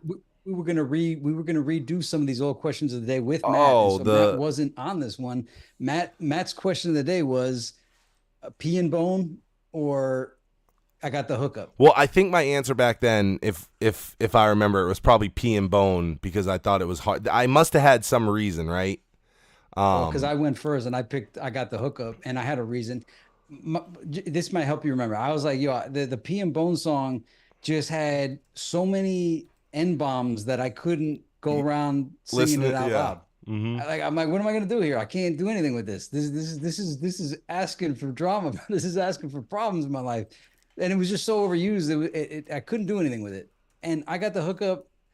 I was a little bit let down with it, but I played it a gazillion times. I remember that came out around the time the Collection Volume 1 came out. So I kind of played. I was actually, was that on the Collection Volume 1 or I think I made it on Collection Is there Volume more 2? Bone members on Till We Dead and Gone? Uh, I thought it was 2 each, but I could be wrong. Let me look. the Till We Dead and Gone.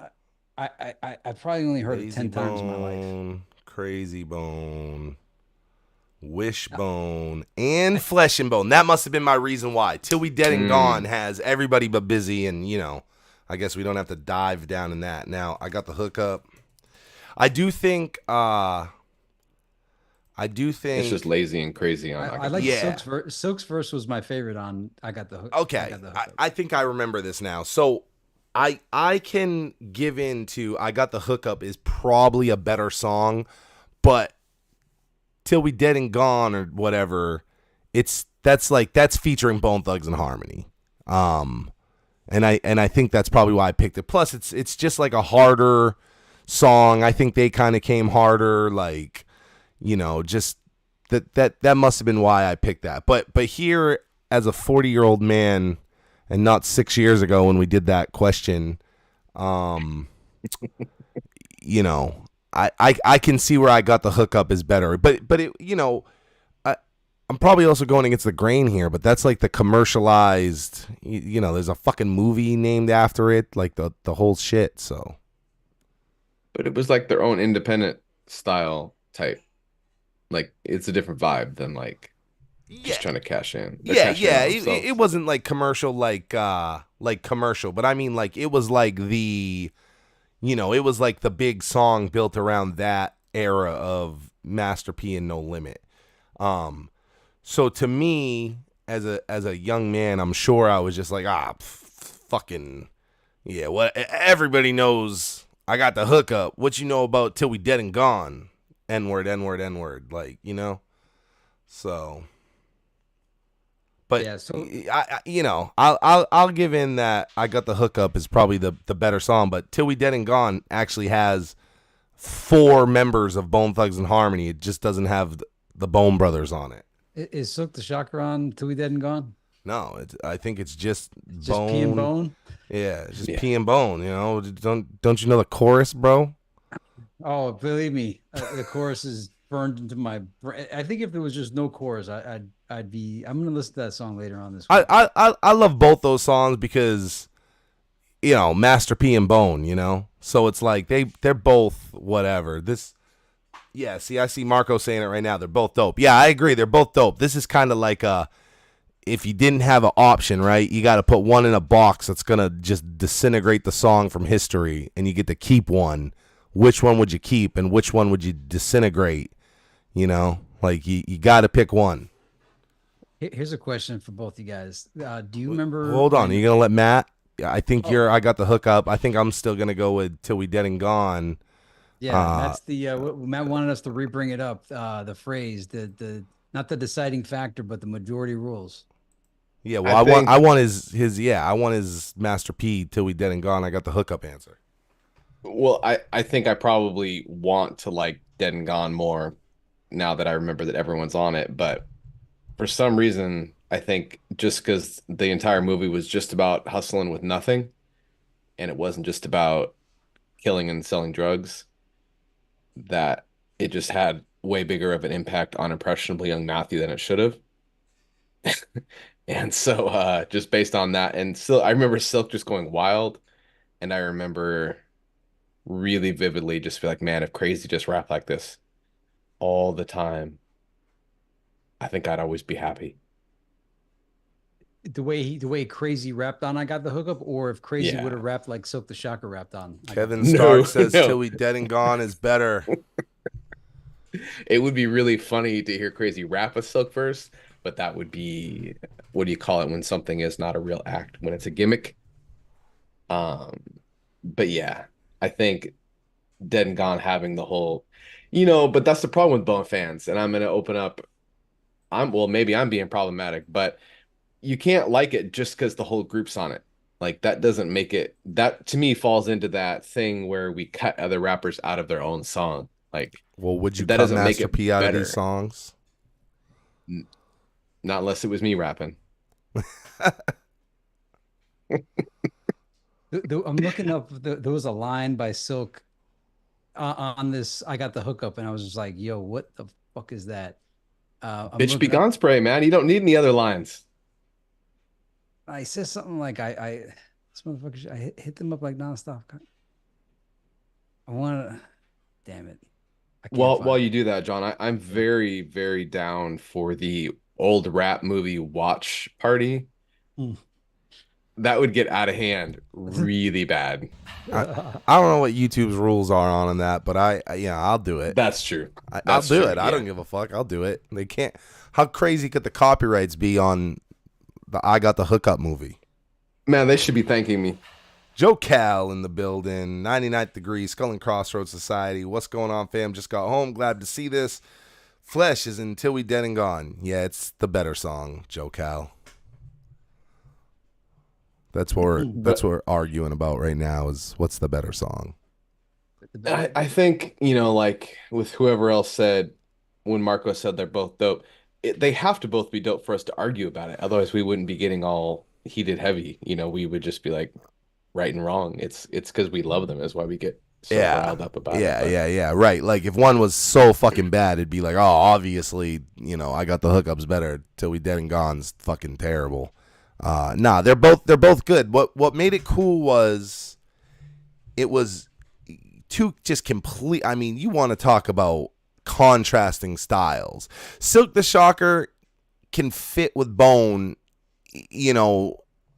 better per se, just because of what he was trying to do than like, Master P and Crazy Bone couldn't be more fucking different on a song.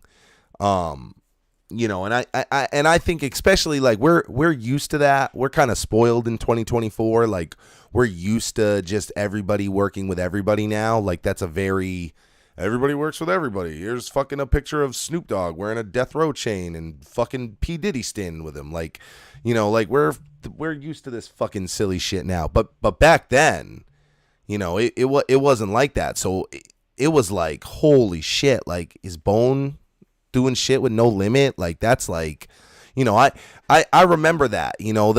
That's like a vivid thing when you would have two contrasting things come together like that. It was like, holy fuck, you got to hear this. It's fucking Bone Thugs and Harmony and Master P. Like what the fuck is going on here? Yeah, it being my two favorite groups, both songs fell short to me, and I'm happy to hear everybody enjoyed all this stuff. But what did you what could you expect from them based on the contrasting again? Like think of when these songs came out and the styles of both acts. Like what would have made this good for you? Well, for instance, Bone and Mariah Carey Breakdown was classic collabo. Yeah, but that you got Mariah who sings, and then you had Bone singing on harmony, like, you know, Mariah Carey and harmony, like that's easy. But you got the Ice Cream Man, Lord of Make 'Em Say and Bone Thugs and Harmony. Like, how do you make that better than, you know? I thought there was a million ways. Did you want to hear Master P on a Bone beat? Because they both songs were Master P songs. It was Bone on Master P beats.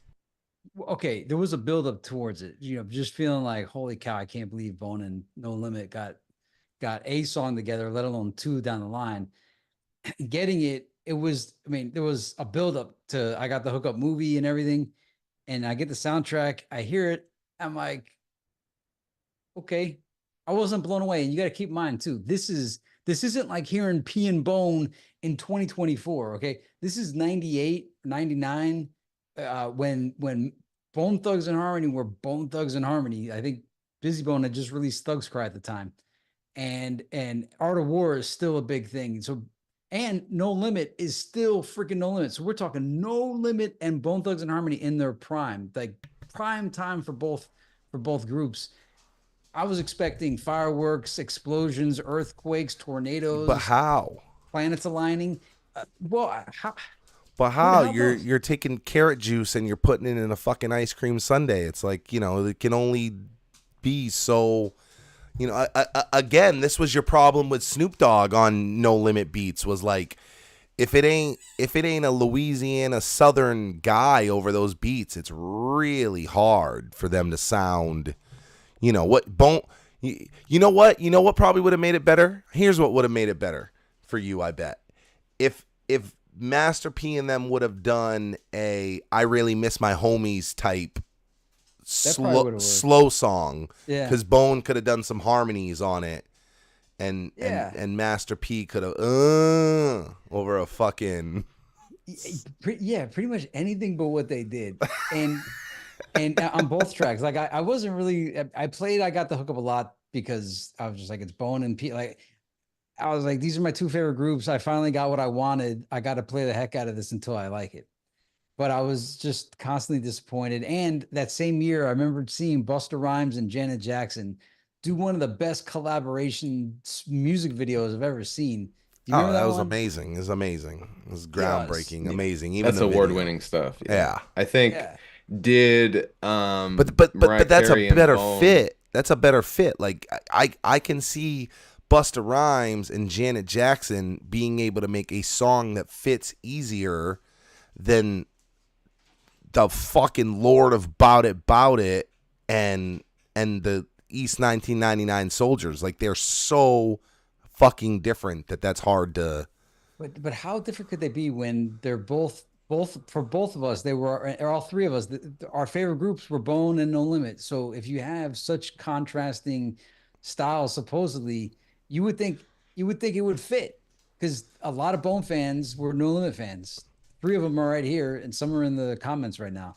So you would have thought. I think the beats. I think it's the same way. It's the same thing you felt about Snoop. Like, you know, those beats were not for everyone. They should have done a weed song. A Dead Homie track or a weed song would have been good. The Dead Homie track was the thing to do. Master P had a ton of them. Bone fucking had the Crossroads. You know, that was the move. I Really Miss My Homies is like a Master P classic. Like, you know, that was probably the missed opportunity, was them doing a.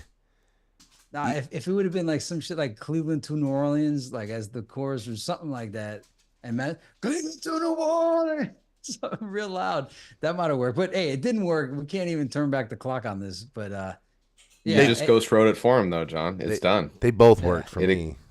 I remember just being, that was definitely the era, though, that I was just excited out of my mind just that it existed. Like, I was just happy to be here. Yeah. Were there any other Bone members and like No Limit member songs, or is that it? I think it's got to be another one. Mystical's on I Don't Give a Fuck, right? Oh yeah. Yeah, that's great. That's a Lil Jon beat. That's true. but they rekindled the. I mean, they probably weren't in the same place. Well, they're both in the video, aren't? Well, is Mystical in the video? Is he in the Hunter in the says club bar crazy and thing? C Murda. Oh yeah, yeah. I posted on the block, boy. That was Oh, on I love that that C song with Murder. Mia X and No, no, Papoose. no. It was on the C Murder album when he was like in jail. The one that had, Oh yeah, the I know jail. y'all done heard of Heard of me? me. I'm I'm C C Murda. Murder. Oh, love that album, man. No, I thought you were talking about the much newer one, the Papoose song with Yeah, X Crazy is Bone and still. Mia X. That was Are, that was what? that C Murda jail album, if I remember, because a bunch of them happened, but was that like kind of the first of its kind? I just remember the first, or was it, or no, I guess it was Shine. Was Shine's the first jail Yeah, album? No, I don't know if C that Murder came was out way yet. before Shine, But wasn't but it? I'm saying the jail, like the jailhouse fucking phone, like they called collect to somebody and No, they recorded I the think vocals. X Rated beat them all to it. West Side. Mm. He's got like a jail album or just like X a Rated has like song. I think X Rated has like 10 jail albums. I think he's the guy that he made like an album with Tech Nine Oh, recently. I know who he is. He signed to Strange Music now. They try to get us to. It's so funny. Here's some fucking very off the record, on the record shit I'm about to tell y'all. But every time they try to get us the book X Rated, I'm like, how do I promote this? What song does this man have? How do I promote this? Hey, the guy that murdered some innocent girl in her fucking house live at the fuck, you know what I mean? I'm like, what do you want me to do with this X-rated fucking guy? They're Well, like, oh, he's signed to he's a Strange legend. Music. Yeah, a legend in what? Murdering And some innocent girl? no, like Bay Area, like he's like a Bay Oh, Area all right. legend, Name a California. song. Name a fucking song. Dog, I got friends Ugh. anybody in Cali that's on here could tell you 50. I'm Exactly. not an X-rated dude, but like Yeah. X-rated fans, like he's got it's kind of like Mac Dre's got a gazillion No, I hear you. fans I'm out there sure. too. You know what I mean? I got a bunch of fans where I live too, but who gives a fuck? Like, you know. Yeah, but you tell like a Mac Dre or X-rated fan that you don't know who they are, they're gonna tell you like what, and lecture you for about an hour about how much of a legend these guys are. Well, But I don't really know. I mean, I know I've always known of them, but I never cared too much about them. Kind of like RBL Posse. Like I never cared about RBL Posse, but there's some people that swear about RBL Posse as well. I just wish there was like Compton's Most Wanted hardcore fans or South Central Cartel hardcore fans.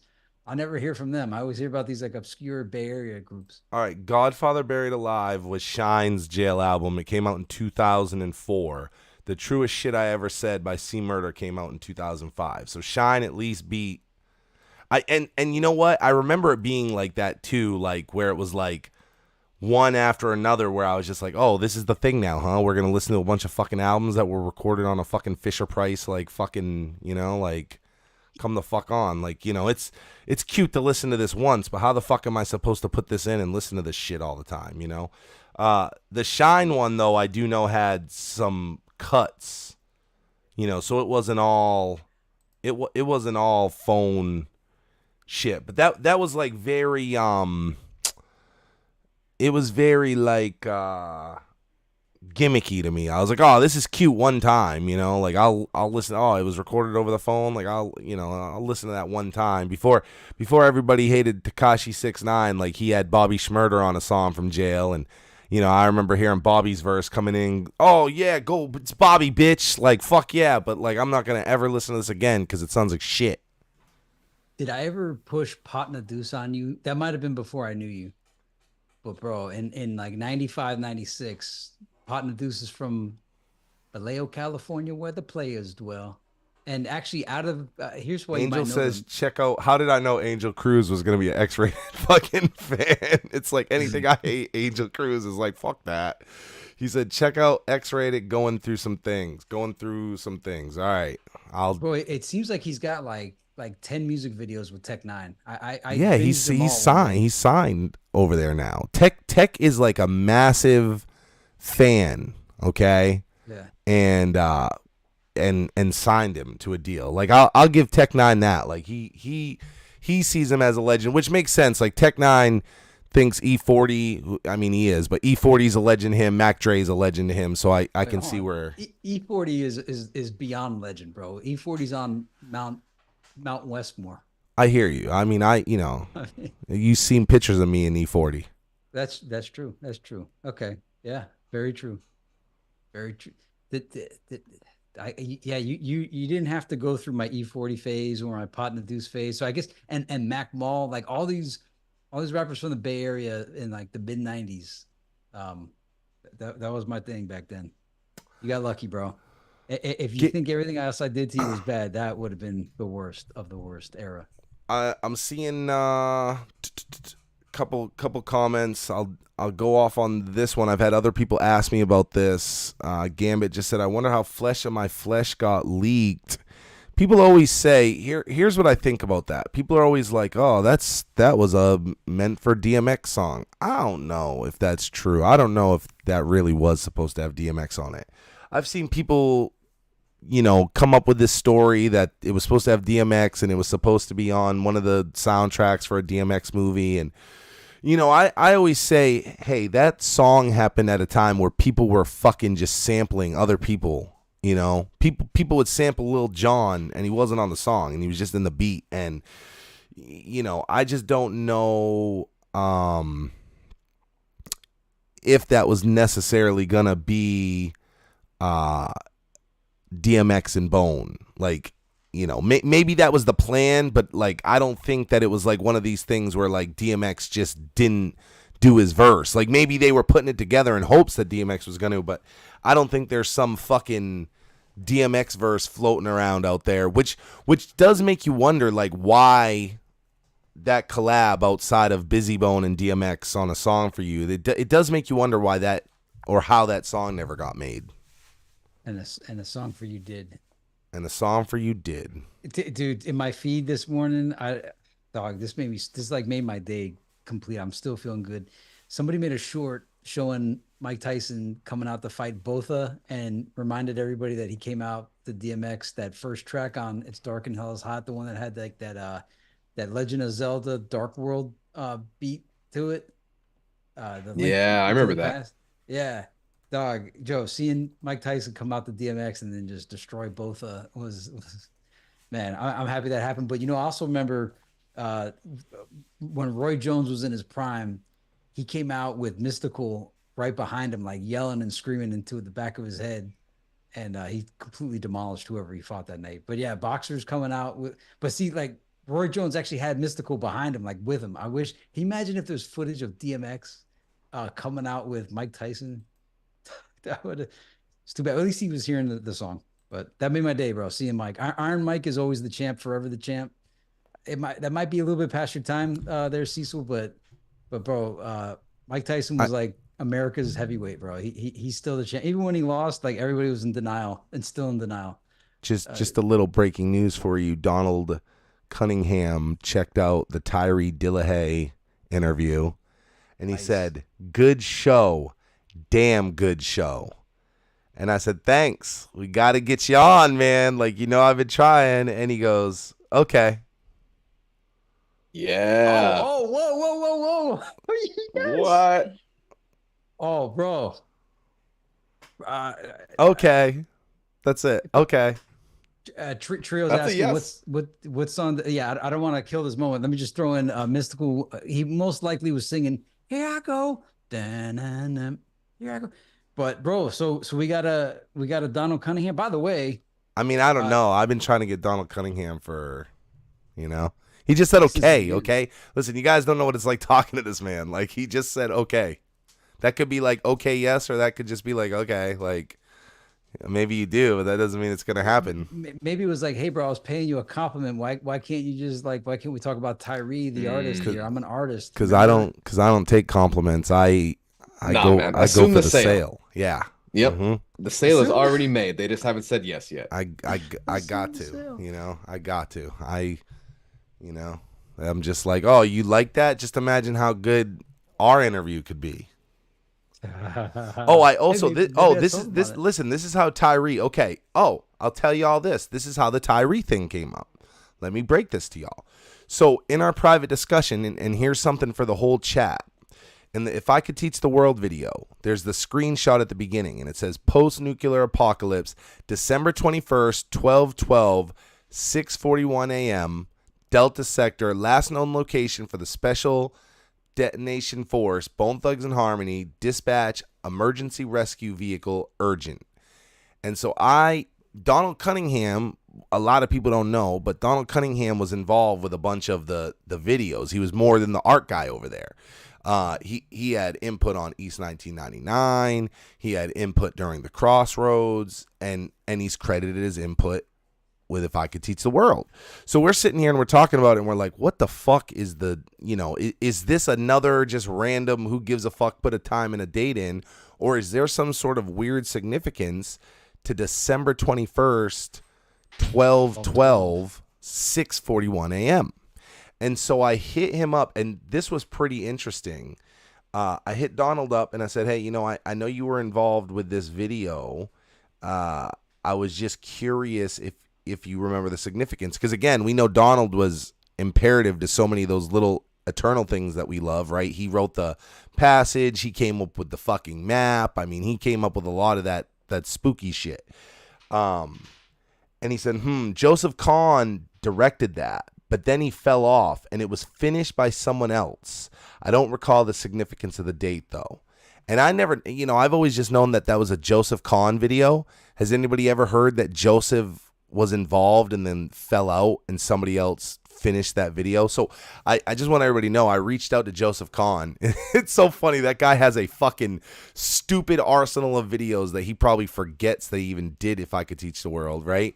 And I'm just like, hey, I know that you've done a bunch of legendary videos, but I was wondering if you may possibly remember this one Bone Thugs and Harmony video. And if he fell out, there's probably a bad story there, right? So if he ever writes me back, he's just going to be like, yeah, let me tell you about fucking Bone Thugs and Harmony and Ruthless Records, motherfucker. They had me shoot a video where one of the guys wasn't even in the video. Yeah, he's not even fucking there, and they're fucking, they all wanted to be dressed in white, and, none of this shit. They wanted the Terminator. I don't understand what the fuck is going on. They kept playing me the CROSSROADS video. Try to tell them I'm not making that video. They keep playing me this CROSSROADS video. I don't know what the fuck I'm supposed to do. That kind of brings me to a piece of trivia. Fans have been asking for some Bone trivia. And what was the song that plays at the beginning of Look Into My Eyes? You don't have to answer it now. You let it. You guys can What do do research. What do you mean? So at the very beginning of the Look Into My Eyes video, there's a song by Bone that's playing at the beginning of the song. Isn't it You Ain't Bone? Yeah. Yeah. Come on, son. You fucking with the best right now. Hey, they wanted the Bone trivia, bro. Who the fuck asked you that?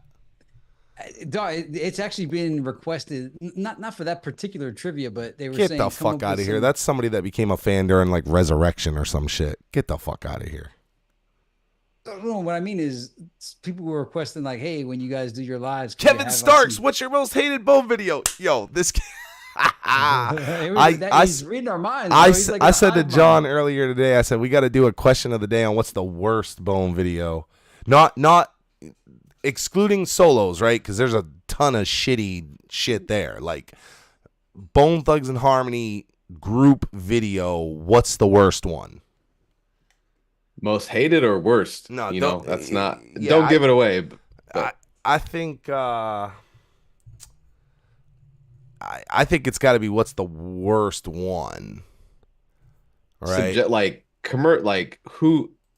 Who are they? Well, we should probably save it for question of the day. That's not. I get me riled up. You want to just blow the nut in the middle of this live that's got 27 people that are all tuned out because we've been talking about Master P and Wu-Tang? They all hate me because I hate Birdman. Ray Day said Ghetto Cowboy. I hate that bit. Minded Bloom said Young Thugs. Oh, yeah. That one's a stinker. I think Marco said Young Thugs as well. Yeah, that one was pretty bad. But you know what was interesting about Young Thugs was seeing Busy in the video. And he was like, he had like chubby cheeks in the video. Do you guys know that has always been a thing that I always feel is overlooked? And I'm like, why there was no worse video? That's a not true statement. Okay. Like, listen, in life, there's got to be a best and there's got to be a worst. I mean, that's just the thing. If you got 10 things, right, and they're all different, one of them's going to be the best. Like I can't get with this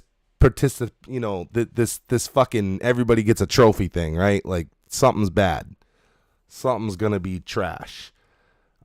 I don't care if you've been a Bone fan since 1984. That doesn't make their fucking videos good, right? Like one of them's going to be bad, especially there's some solo shit out there that is wretched. Let me tell you why this thing came up, right? We'll save our answers, but let me tell you why this thing came up.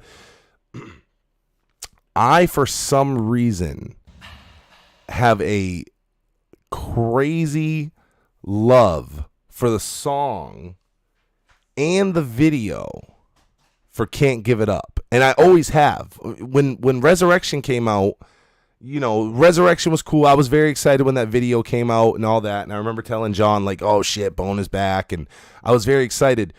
But Can't Give It Up, I was like, bro. And John was like, this is really your shit. And not only has it been my shit, but it's been like 20 plus years of me being like, Can't Give It Up, John. And he's like, I don't know what your appeal is. And now here I am, right, as a grown up. And I'm like, I also don't understand why I love this song or this video so much. Why do I love this song and video so much? I mean, the song is good, but it's not like video single good shit, man. Like it's man, all the shit you could like. You like this? And the video, I love that fucking video. Even the ending, I love it all. Like I love everything about that video. Dude, that song was just like an album song to me that somebody decided to make into a commercial single. It didn't make sense to me. How that got a video on Battlezone. That Queen says, I'm not a real Bone fan. I guess not.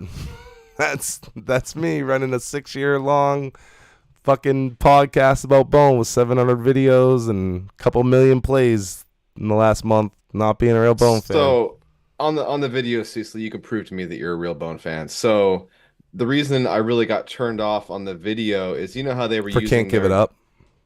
Yeah. Yeah.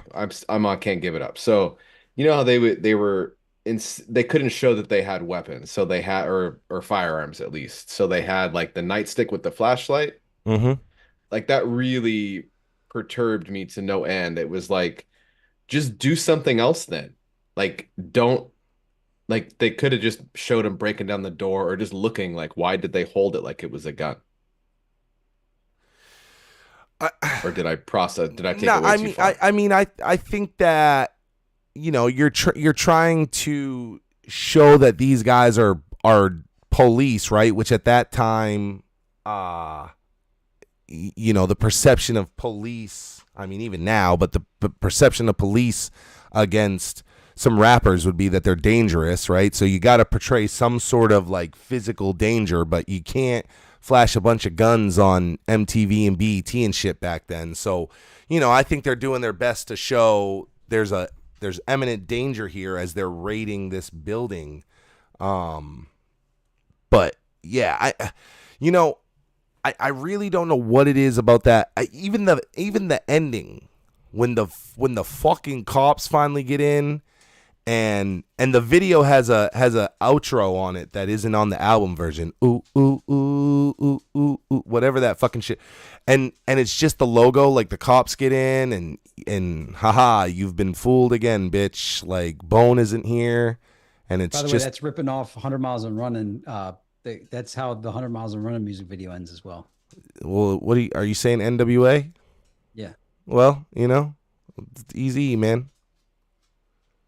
Yeah. No, I'm just throwing, me, the NWA guy. It's probably like a homage, that you get to say homage when it's a situation instead of ripping off. Well, I mean,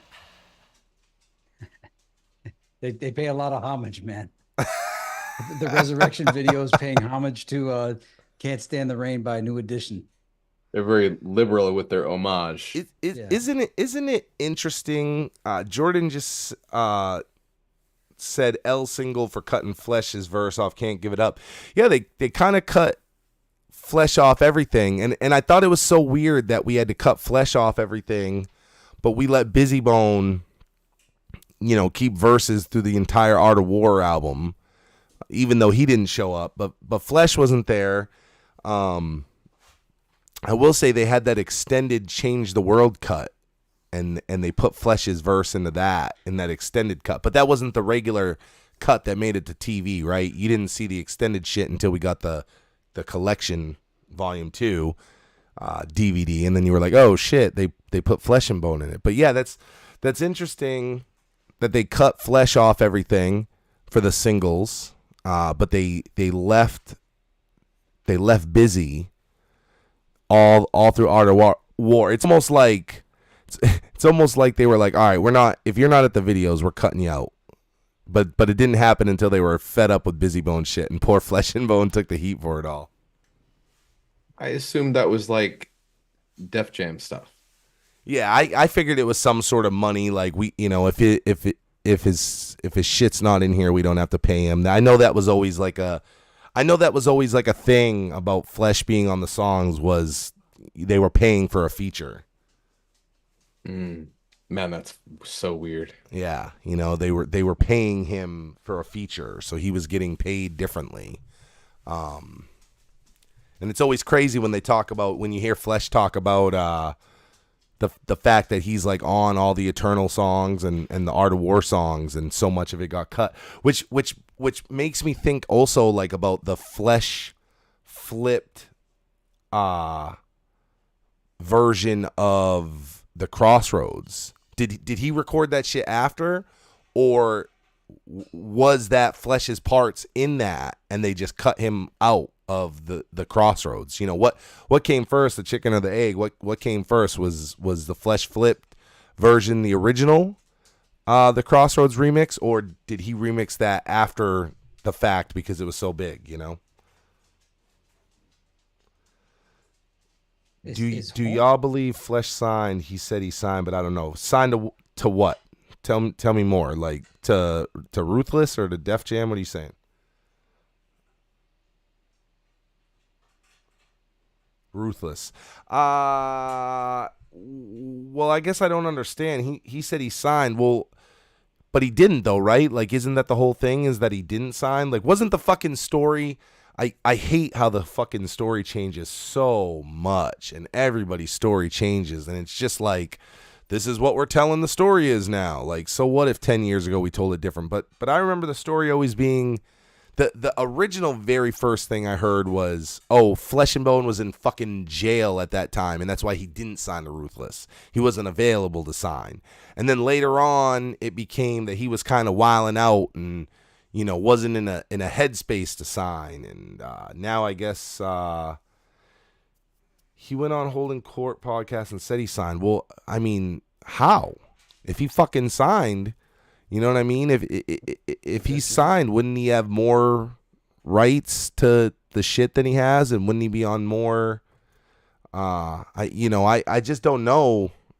I just don't know that answer, and it changes so much. People's the interviews, it's like, I would never do this because I don't want to be anti-Bone here, but it's like, if I fucking sat down and I wanted to make all these guys not look great, I could just take 20 Crazy Bone interviews and just cut him up conflicting things that he says repeatedly. Same thing with Busy, same thing with Lazy, same thing with Flesh. I mean, it would be too easy to make these guys look conflicting. So the story changes a lot. I try to give people the credit of, well, it was 30 fucking years ago. They've done a lot of shit, Any of us, right? Somebody tell me word for word your story from 30 years ago, and tell me how accurate it is. So I try to give them the benefit of the doubt, but something about that doesn't make sense. Like, how could he possibly have been signed to Ruthless Records? Like, outside of him saying it, I mean, I don't think anybody can materialize a single piece of any sort of proof to him ever being a Ruthless artist. Every time you said change the story, I just kept thinking of the song Change the Story on New Waves. Yeah, well, that's what they do. They change the story. Yeah. It's also, I gotta always let this go because they were kids, man. They had so Mm-hmm. much stuff being forced on them.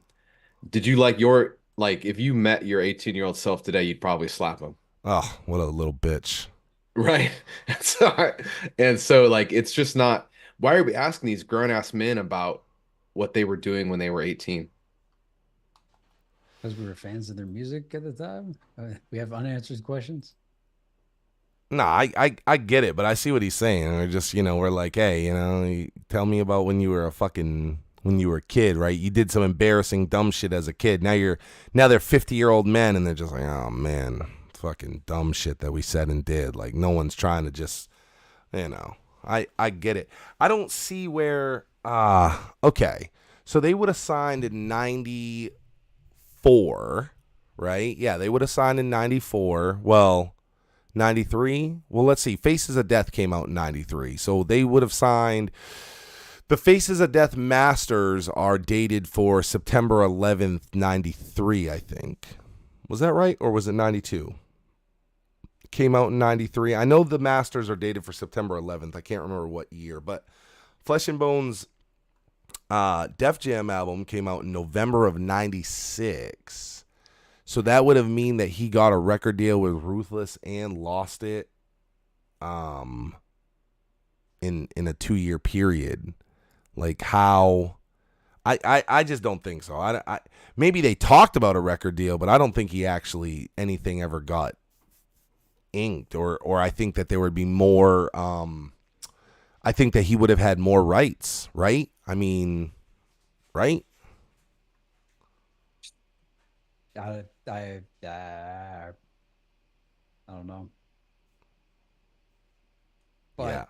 But was there a music video between Home and Hip Hop Baby?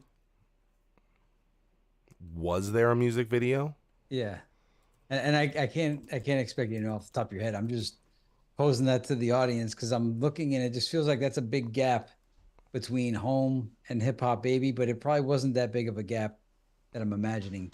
But Home is from Thug World Order. I feel like Hip Hop Baby came out in 2005, I think. And so did they have anything in Let's 2003 or 2004? see. Uh, yeah. Well, let's see. Fire came out in 2006. Home came out in 2003. Uh,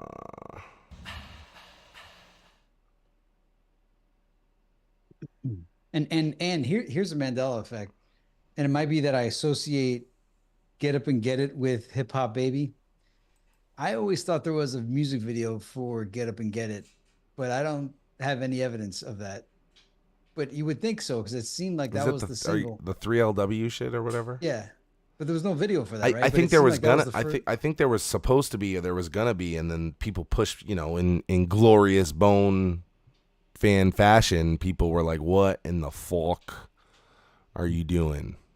Well, that Hip Hop Baby and Get Up and Get It back to back were like they blend together in my brain. They're not even close to being the same song, but my brain blends them both together. So there's no okay, no Dude, Get Up and Get how It. about this? Think about this. War came out as the next video after If I Could Teach the World. I'm looking at my thing here.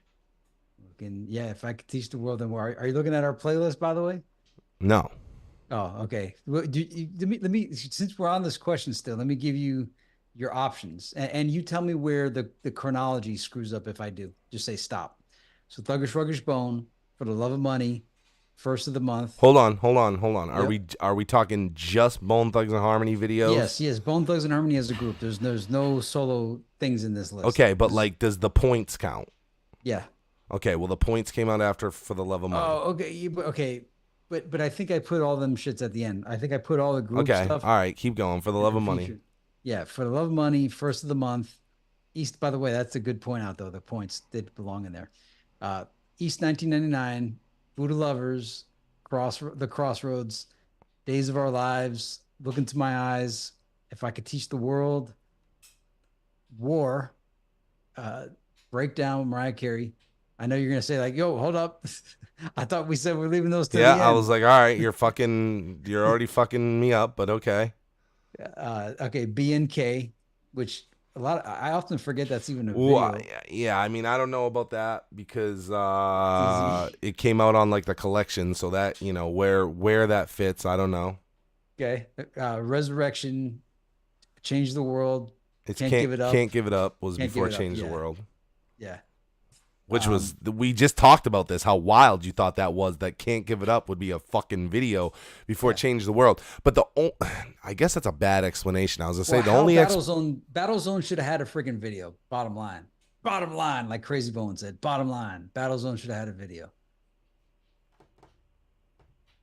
Okay.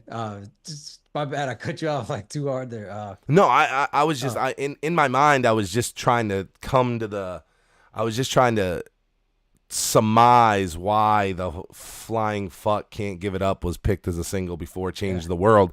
The only thing that I can think of is they hadn't done the Crazy Bone verse yet. And I think I always tell you guys, but the story I remember is I remember it being Change the World. Crazy Bone obviously isn't on it. Uh the record comes out, like the actual 12-inch record, and on the B side there was the DJ Unique remix. The beat was different and Crazy Bone was on it. And I remember being like, John, like I got this Change the World with fucking Crazy Bone on it. He's like, what are you talking about? And it was over a different beat. And I don't like the beat as much. The beat's a little like poppy or happy. And then the video came out and they took the verse and they put it on the regular album beat, but they cut fucking Flesh and Bone off until the collection video.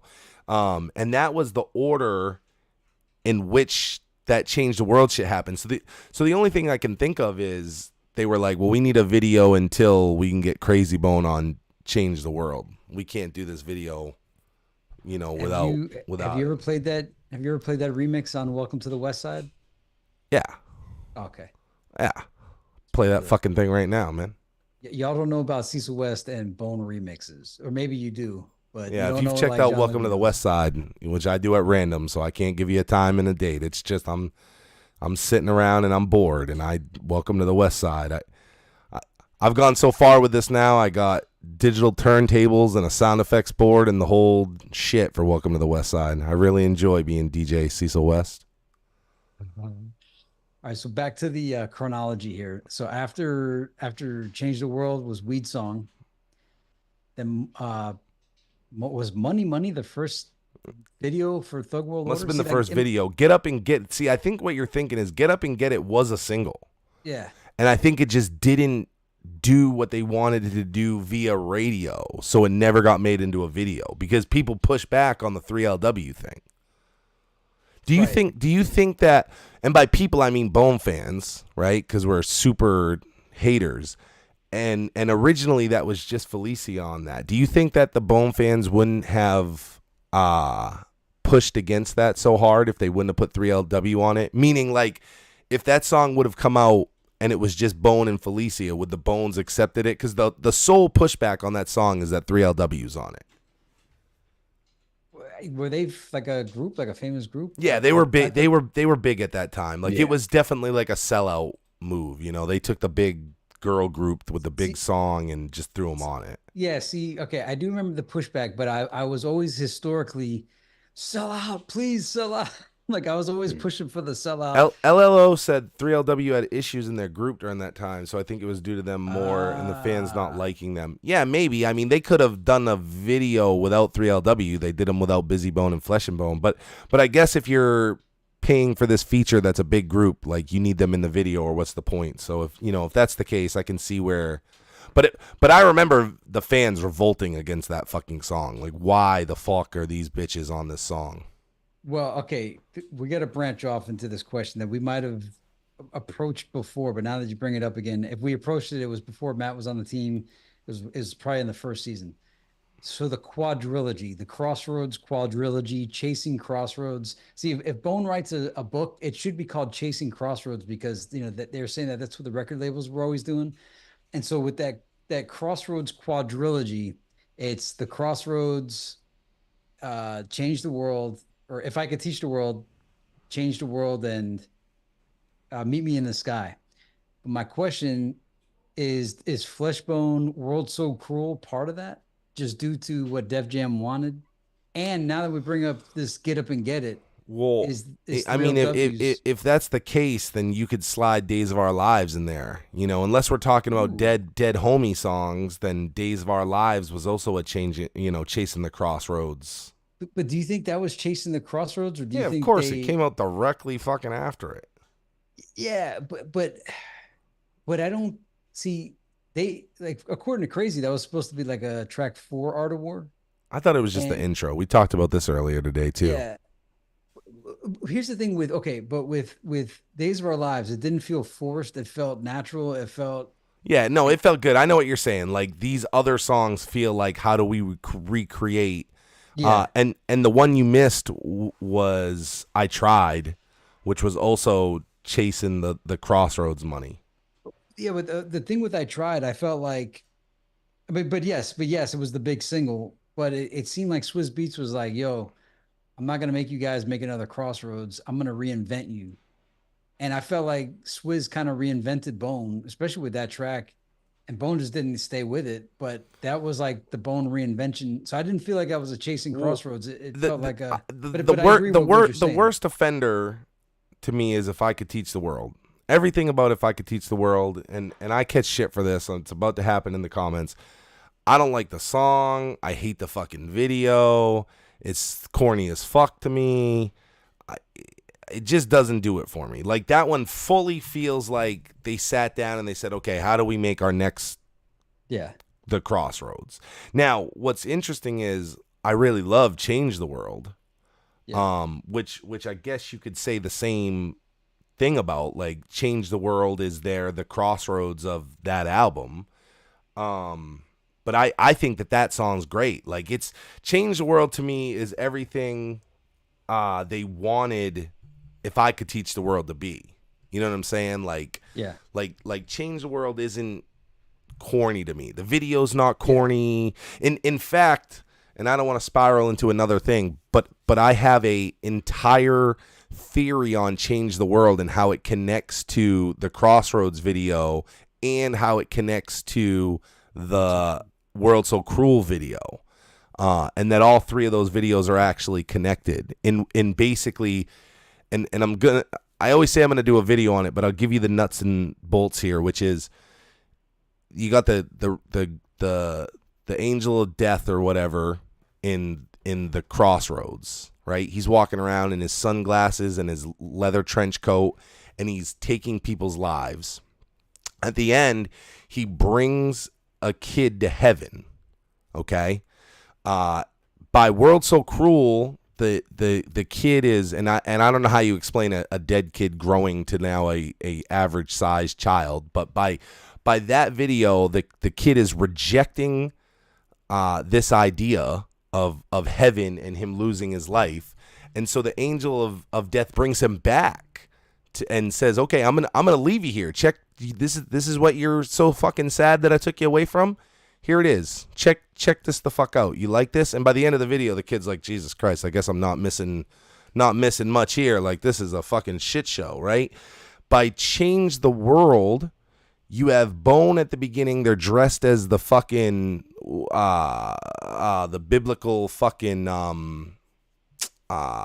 what the fuck is the word I'm looking for? But anyway, they almost look like they're on the mountain from the Crossroads. I mean, they're not, but that's what it kind of looks like. And now they're in the trench coats and the fucking black sunglasses, and they're running around. But instead of taking lives, they're saving them. And instead of taking people's lives, you see them they're rebirthing people, change the world. So I have a whole thing that those three videos are. Yes, Hunter Shepherds. Thank you. That those three videos are connected. It's deeper than that, but that's my little whatever on it. To answer your initial question, like, do we include? Get Up and Get It. No, do we include Oh, World So fucking Cruel. "World So Cruel"?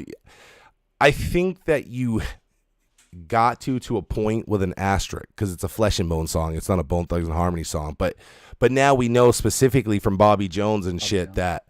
that Def Jam absolutely said we want a Crossroads too. And if you guys didn't catch this, originally Crazy Bone was gonna be on World So Cruel, and Tamika and Ruthless were like, fuck no, dude, you guys aren't getting the Crossroads 2 over on Def Jam. And so it never ended up happening. Wow. So yeah. Well, the Angel of Death is in it, so maybe that's a quintilogy. Get Up and Get It really sounded like they were going to the well one too many times. And then they hit it right with, decades later with If Heaven Had a Cell Phone. And it just wasn't pushed. I was like, hey, man, I disagree. You don't think like, well, okay, there was no push and marketing behind it, but it's a great song. Like it fits in the it's whole... a good song, but If Heaven Had a Cell Phone definitely just feels like they're tapping into like a 2017 rehash of the Crossroads. Well, yeah, if you're chasing the Crossroads, right? Yeah, for sure. But you're like, it's a great song, and I'm just like, I don't know if it's a great song. Like, is Meet Me in the Sky a really great song? No. Okay, Meet Me in the Sky, you feel corn dogged out, but Meet Me in the Sky is If I Could Teach the World in 2010. Yeah. Especially with them looking at with the camera all up in their faces and then making sweet little faces at you in the camera. If Heaven Had a Cell Phone, like, I like that song. I mean, I like the whole New Waves album, so I like it, but like it wasn't when I heard great. it, I wasn't like, oh, I see what you mean. It didn't knock your socks off. It didn't, you didn't call me on the phone like, oh, you right. Like New Waves was supposed to be this new thing, and I was just like, oh, fuck, we're just doing the Crossroads again. Like, what the fuck is going on here? Like, it just wasn't like. It's so funny, right? Like, I love Bottle Service, and people hate that song, and to me, that Bottle Service is like what New Waves is supposed to be about. Yeah, Matt, I don't know if we ever got your bottle service taken. Don't feel like you got to placate us if it's not real. But were you a bottle service fanatic the way Cecil and John were? No, but I am a new wave success fanatic, and I knew what they were doing, and I will promote it and say this is what they should be playing. But is it for me? I listen to that whole album and I don't skip, but it doesn't bother me. The concept of just the phrase "if heaven had a cell phone" is the corniest cornball peak. Yeah. Like you said, sonically it sounds fine, but like what a that's like something my grandma would say. If heaven had a cell phone, who calls it a cell phone? Even in 2017. So Yeah, and he's on a payphone in the video. oh, I was done. I was so checked out. But I listened to but like just musically, the whole thing just is so catchy and so well done and so well made. I'm not skipping anything, but do I want to see Crazy Bone on roller skates? Not really. Can I just say that John, I never really liked Bad Dream from New Waves, and John made that video of Busy Bone dancing to Bad Dream, and it changed that song for me. And now I drive around and I make fucking Mrs. West listen to fucking Bad Dream on repeat as I give on a full Busy Bone dance performance in my car driving to that song. Like, I now love that song. Oh, As it should be.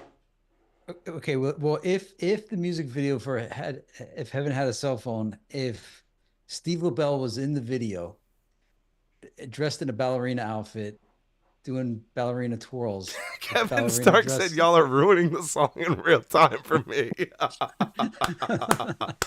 Are you talking about If Heaven Had a Cell Phone, Kevin? Because you just said how good the song was. I bet you it was Meet Me in the Sky, because I bet you he flashed back to thinking like, gee, yeah, their faces really were all up in the Meet Me in the Sky is so uncomfortable. That is... Hey, is Meet Me in the Sky the prequel to the one with Wiz Khalifa, the Twinkle Twinkle? Oh, man. And Meet Me in the feel Sky, like the same. Ha, ha, ha, ha. Yeah, Jesus Christ. So all right, If Heaven Had a Cell Phone, I'm sorry we're wrecking that song for you, bro. It is a good song. It's just it it's them going back to the well repeatedly, yeah. which whatever. I mean, hey, I remember when Sir Mix-a-Lot, Baby Got Back, and then he went back to the well and he did a song about titties. Like, he was just like, Oh, put him on the glass. Put him on the glass, bro. yeah. Dog, put him on the glass. Right. I was so upset when that didn't blow up. I was like, dog, this is better than Baby Got Back. Lungs, motherfucking lungs. Yeah, man. All right, hey, no, okay. The guys aside, I'm a fan of Heaven Hell Cell Phone just due to the way it sounds. I like how the music video looks. Somebody said Tank is a booty warrior. That kind of does ruin it a little bit, but he sings really good on the song. The video looks great. The sound looks great. I wish the song was 4 verses. Like I wouldn't have mind another crazy verse and another busy verse. I'd say maybe Lazy and Flesh, but I was pretty happy getting just busy and crazy on an album. I'm happy with the cell phone song. I wish it was longer. I wish all those songs on that album were longer. Okay, what is, in your opinion, and I want Matt's as well, but what is the absolute best song on New Waves? Bottle Service, without even Bottle Service, and then whatever goes up, maybe. Matt, your turn. Whatever goes up, like hands down. Like when I got to meet Crazy Bone, like that's all I talked about. Actually, wait. Let me refine my answer though. I want to say that Ruthless should have had a music video. Yeah, that should have been the lead single. I think that's the best. I mean, yeah, I think Ruthless is like the best song on there. Bottle Service is my favorite. I think Ruthless is the best one on there. Whatever Goes Up, I love. I love the story behind that. The fact that Busy Bone dislikes Jonathan Davis so much that it's like he basically wanted him cut from that song, and I think the label was like, nah. We paid too fucking much for this guy to be on the song. He's got to be on the song now. Now he's barely on the song, just enough that you can credit Jonathan Davis of Korn being on the song. But I just remember hearing how Busy Bone absolutely fucking despised it. RC Thugster points out Cocaine Love surprising. Yeah. When I was in LA with Brother Clay and all that, Cocaine Love and Ruthless were on repeat the whole time. Here's the thing Misery. about Cocaine Love, and the same thing I feel about the one with Uncle Murda, Change the Story. Yeah.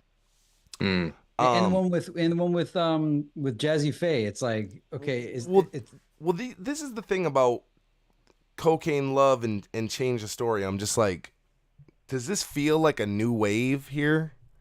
Love does, yeah. That feels like some new shit, like Bone. That does. Change the Story doesn't, but Cocaine Love does. I mean, yeah. I guess.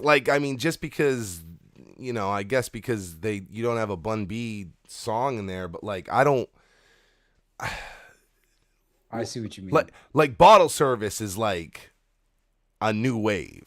Like, even to a point, like, Ruthless isn't a new wave, That's just some regular Bone shit. It's just really fucking good. Like, again, I've always felt like the group, one of the major failures of that group was that they called it Bone Thugs. That was a massive fucking error. That was the error of errors. That was the biggest error of the whole project, was that they decided to call that Bone Thugs.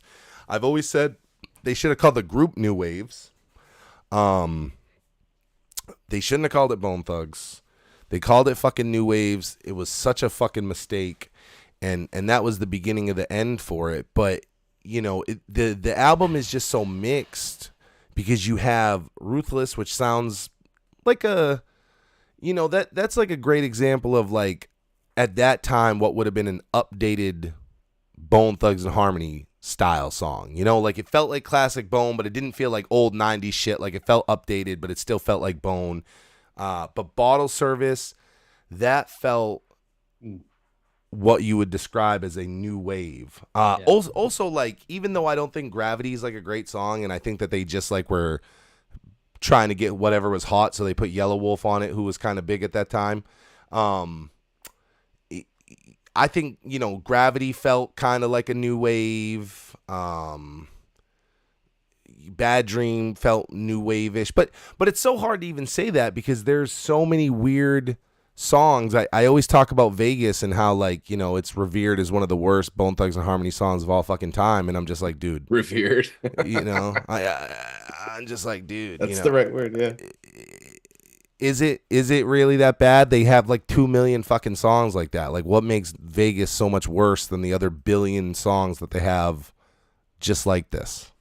Yeah, I'll take it all day compared to Lil Love or stuff like that. But I I think still wish there was a music video for Gone on Unifive. My bad. Go ahead, Matt. I'm just trying to sit with what a Gone music See, video this would is look the like. thing, right? Kevin That's gonna keep Starks, me up Vegas late. wasn't bad. LLO, I don't know how to say your name, so I just keep saying that. I'm sorry if I'm saying it wrong. He said, I never hated Vegas. It wasn't the greatest, but it didn't hate it. But, and do you know that seems to be the general thing? Anytime Vegas comes up in our chat, I see people say, oh, Vegas wasn't that bad. Like the last time it came up, people were like, Vegas wasn't that bad. Does anybody, am I in a fucking Mandela effect? Does anybody remember when people like, if you People are said purists with that, yeah. Vegas, it was Jesus Christ. Like, what were you even thinking? Like, you were a fucking, you know, that was the worst Bone Thugs and Harmony song ever at one point. That and Guess Who's Back. But yeah, Vegas was the black sheep of all those Unifive tracks. Was it Unifive or Strength? Yeah, it was Unifive, right? That Strength and Loyalty. It would have been Wasn't it in between? Like I feel like it was in a drought era when it came out. Maybe that's why we were hating on it so much at the time. songs I from think Drawn if I mean, People. That I needed a music video for Vegas because I didn't know what they were going for. There's like songs like, for instance, all right, Elevators by Outkast, and I'm not trying to derail this, but when Outkast Elevators came out, there wasn't a video for it yet, and I got the single, and it was so different from Southern Playalistic, and I'm like, yo, what? Justin Mayo said Vegas is still terrible. And once I saw the trying to be video, nice, Justin. yeah, once I saw the video for Elevators, I then understood the song, and I was like, yeah, this is actually a good song. And if I seen something for Vegas, I think it was so different that it needed a video. Yeah. I think My it only just memory of it is them doing that terrible live performance of it on like a news station. So that's what fucked it up for That was me. wasn't that Gone? That was Gone. No, they did that with Vegas as They well. performed Vegas. Hold on, I'm writing that down. I gotta look there's that up. more. Don't I went down a dark rabbit hole. They've done a lot of morning shows. Yeah. Isn't that weird?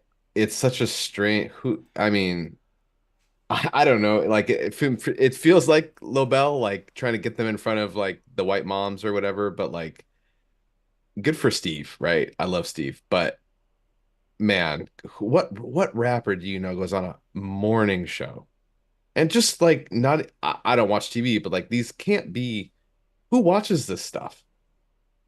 And who are these, fellas doing the hip hop at 9? Who raps at 9 a.m.?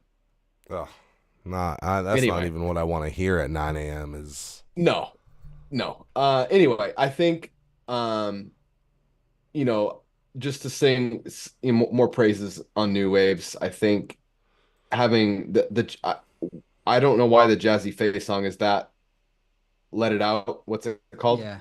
Let it all out. I think Yeah. why wasn't that like okay, Jonathan Davis, that's great. He's a great legendary, I'm guessing multi-Grammy kind of guy, but like Jazzy Faye is hip hop. Like I mean, it's like he has the hip hop sounding sing-song voice, right? Like Mm-hmm. he's just like crazy impressive. So I remember telling Crazy how happy I was that he worked with what was it like working with Jazzy Faye, and he didn't really even answer me. Yeah, it's weird because to me the New Waves features felt very it just felt like the label was like, okay, this is who you're going to do a song with. Yeah, On a lot of them. Here's the dude. We paid him. Yeah, bringing it back to the 3LW situation. It just kind of felt like the label was like, hey, this is you're trying to do something new. Let's get you with the like, where did the Jonathan Davis thing, and I like it, but like, where the fuck did that even like make sense? It's not like Jonathan Davis was like extremely popular at that time. I could see it years prior maybe. You know what it really, really reminded me of and it's maybe it's on brand for Busy because A Song for You had the Good Charlotte guy, which their Uh-huh. Yeah. pop punk, first of all, is not, just for fun. It's like bubblegum, right? It's not real. And he was already, their career was already, they had their time. And if you like that kind of music, that's great. It's the opposite of Bone Thugs and Harmony. It doesn't mean he doesn't have a good singing voice or whatever, or a good pop look and character and act or whatever. But that, because that album, A Song for You, had him, DMX, right? And a few other like A-list type people, right? Let's And look. it just seemed, hey, we're gonna try to make it big. And DMX is all who I ever remember from that. I I think thought there's a, the Good Charlotte shit until you just said it. yeah, I think there's a Chris third, Notes. but Chris Notes is all over it. Joel Uh, from Good J- Charlotte. Twista. isn't Twista and Jim Twista and Jones. Jim Twista and Jones? Jim Jones. Yeah. yeah, like A-list, like, you know, that really seemed like it was not, I don't want to say forced, but so Busy had already done that once to me. It was just turned up with, very much like you said, Yellow Wolf was just, people knew who he was at the time. Yeah, I mean, the Twista feature. Shout out to Joe Cal, $50 super chat. We appreciate you very much. Joe Cal always supporting the show, dropping the bucks. We haven't really pushed the super chat goal tonight. We said a $300 one. I never even talked about it. Shout out to Joe Cal for dropping $50 on your boys. Look, the Twista thing made sense, right? Bone and Twista, so I can see anybody from Bone collaborating with Twista at any time. The Jim Jones thing made sense because Busy's on Jim Jones' first album. DMX makes sense to me because it's like that's like one of those things that it's like, well, this should have happened Yeah. a long time ago. But yeah, I guess I mean like non-rapper or like the Good Charlotte thing legit is rappers. like why Like a label decision, right? Yeah, like This guy can sing. That was a good song though. That I was good with that track. Kevin Starks with a $5 super chat. Shout out Kevin Starks. Thank you guys very much. By the way, I noticed you changed the logo. Is there anything you'd want? What logo? What did I change? The Beyond the Harmony logo? What, on just this? No, on the channel, and you put out another one of these mysterious. I don't know what you're talking about, dude. What are you Okay. talking about? I don't know. I thought maybe So that's cryptic. something you had wanted to mention tonight. Something fucking changed or something? Did you You guys gotta call the phone number and see if Eazy-E left a new message. Did you guys see something? I don't know, dude. Okay, I thought pregame. I thought that I was supposed to. I don't know what I'm talking about. But as No, far you're as not wrong. You're not fucking- regarding the Bone not releasing all this material, or not just Bone, but like everybody that's holding on to Bone stuff. Prince had that story that Kevin Smith, yes, Kevin Smith, the movie director, comedian, he said he worked for Prince on something, and he said that they just had him film Prince for 24 straight hours. He said he ran out of film. Like he actually used up all of his stuff, and they never gave any direction. They just wanted him to just continuously film Prince. And then he handed it in, and he said the footage never came out. And he called him up like 6 months later, like, hey, what are you guys going to do with all that 24 hours of footage of Prince that I shot for you? And they said, oh, we put it into Prince's vault. And he goes, you're not going to release it? I mean, what? They're like, well, hey, we paid you for your work. What do you care? And he's like, yeah, well, I'm a Prince fan. I kind of want to know what you guys were going to do with it. And they're like, no. Prince has over 100 music videos in the vault. And this was back in like the early 2000s when DVD first came out. And so anyway, Prince is now passed on. I don't really follow Prince like that. I like some Prince stuff, but not like, I don't even have a single Prince album. But are they releasing? Is he getting like Tupac treatment or Michael Jackson treatment? Are they like putting out all this stuff from the vault, or is it still in the vault for nobody to ever see ever? And this is a Bone audience. I don't expect anybody to know, but he's pretty famous. So I was just wondering because that'll give you the answer on what's the deal with all of this Bone material that's unreleased. Did I you don't ever hear know. that story I, that Kevin Smith told, by the way? I don't have that answer. It's the same thing I feel about Michael Jackson. I feel like these guys died, and there's so many, hands in the fucking cookie jar that it's almost like you're never gonna get this shit. That's how I feel. Can you imagine how much unreleased like total stuff Bone has Yeah. out of all five of them? That I'm gonna change gears back to what you were talking about and just put it on the screen. If y'all didn't see all the shit on the channel recently changed to this black and white Bone Thugs Beyond the Harmony VI Beyond the Harmony 6 Oh, that's a funny word. Beyond the Harmony 6 Six, huh? Season of the 6 and Ah, yeah, it I sounds like thought it was Vi. it's Vi Beyond the Harmony Vi. I. It's a brand new app. It's gonna help you manage all your social media. Nah, it's We might get some Linux fans. I think is the text editor in Linux. That's what we need, John. Ah. So Linux fans showed up like, hey, I thought this was a podcast about Linux. The font or whatever you want to call it, Cecil, is like how it's scribbled or scratched is very on point. thanks, man. I think that look. I would love to tell you guys the interviews that I could schedule right now. I don't have it in me to start a 6th season right now. I want to, because if you guys knew, like, I could literally start a 6th season next Thursday and we could be booked out for the rest of the year. But just in the season format, which is usually about 8 episodes, I could book an interview for every episode. We wouldn't do that. I try to do 6 of the 8 episodes as interviews. Absolutely all 6 of those would be bangers. The people that I have right now that are ready to come on, let's see. Let me bring up the list and just look. I think every one of them would be brand new. One of them is a repeat. Well, potentially a repeat.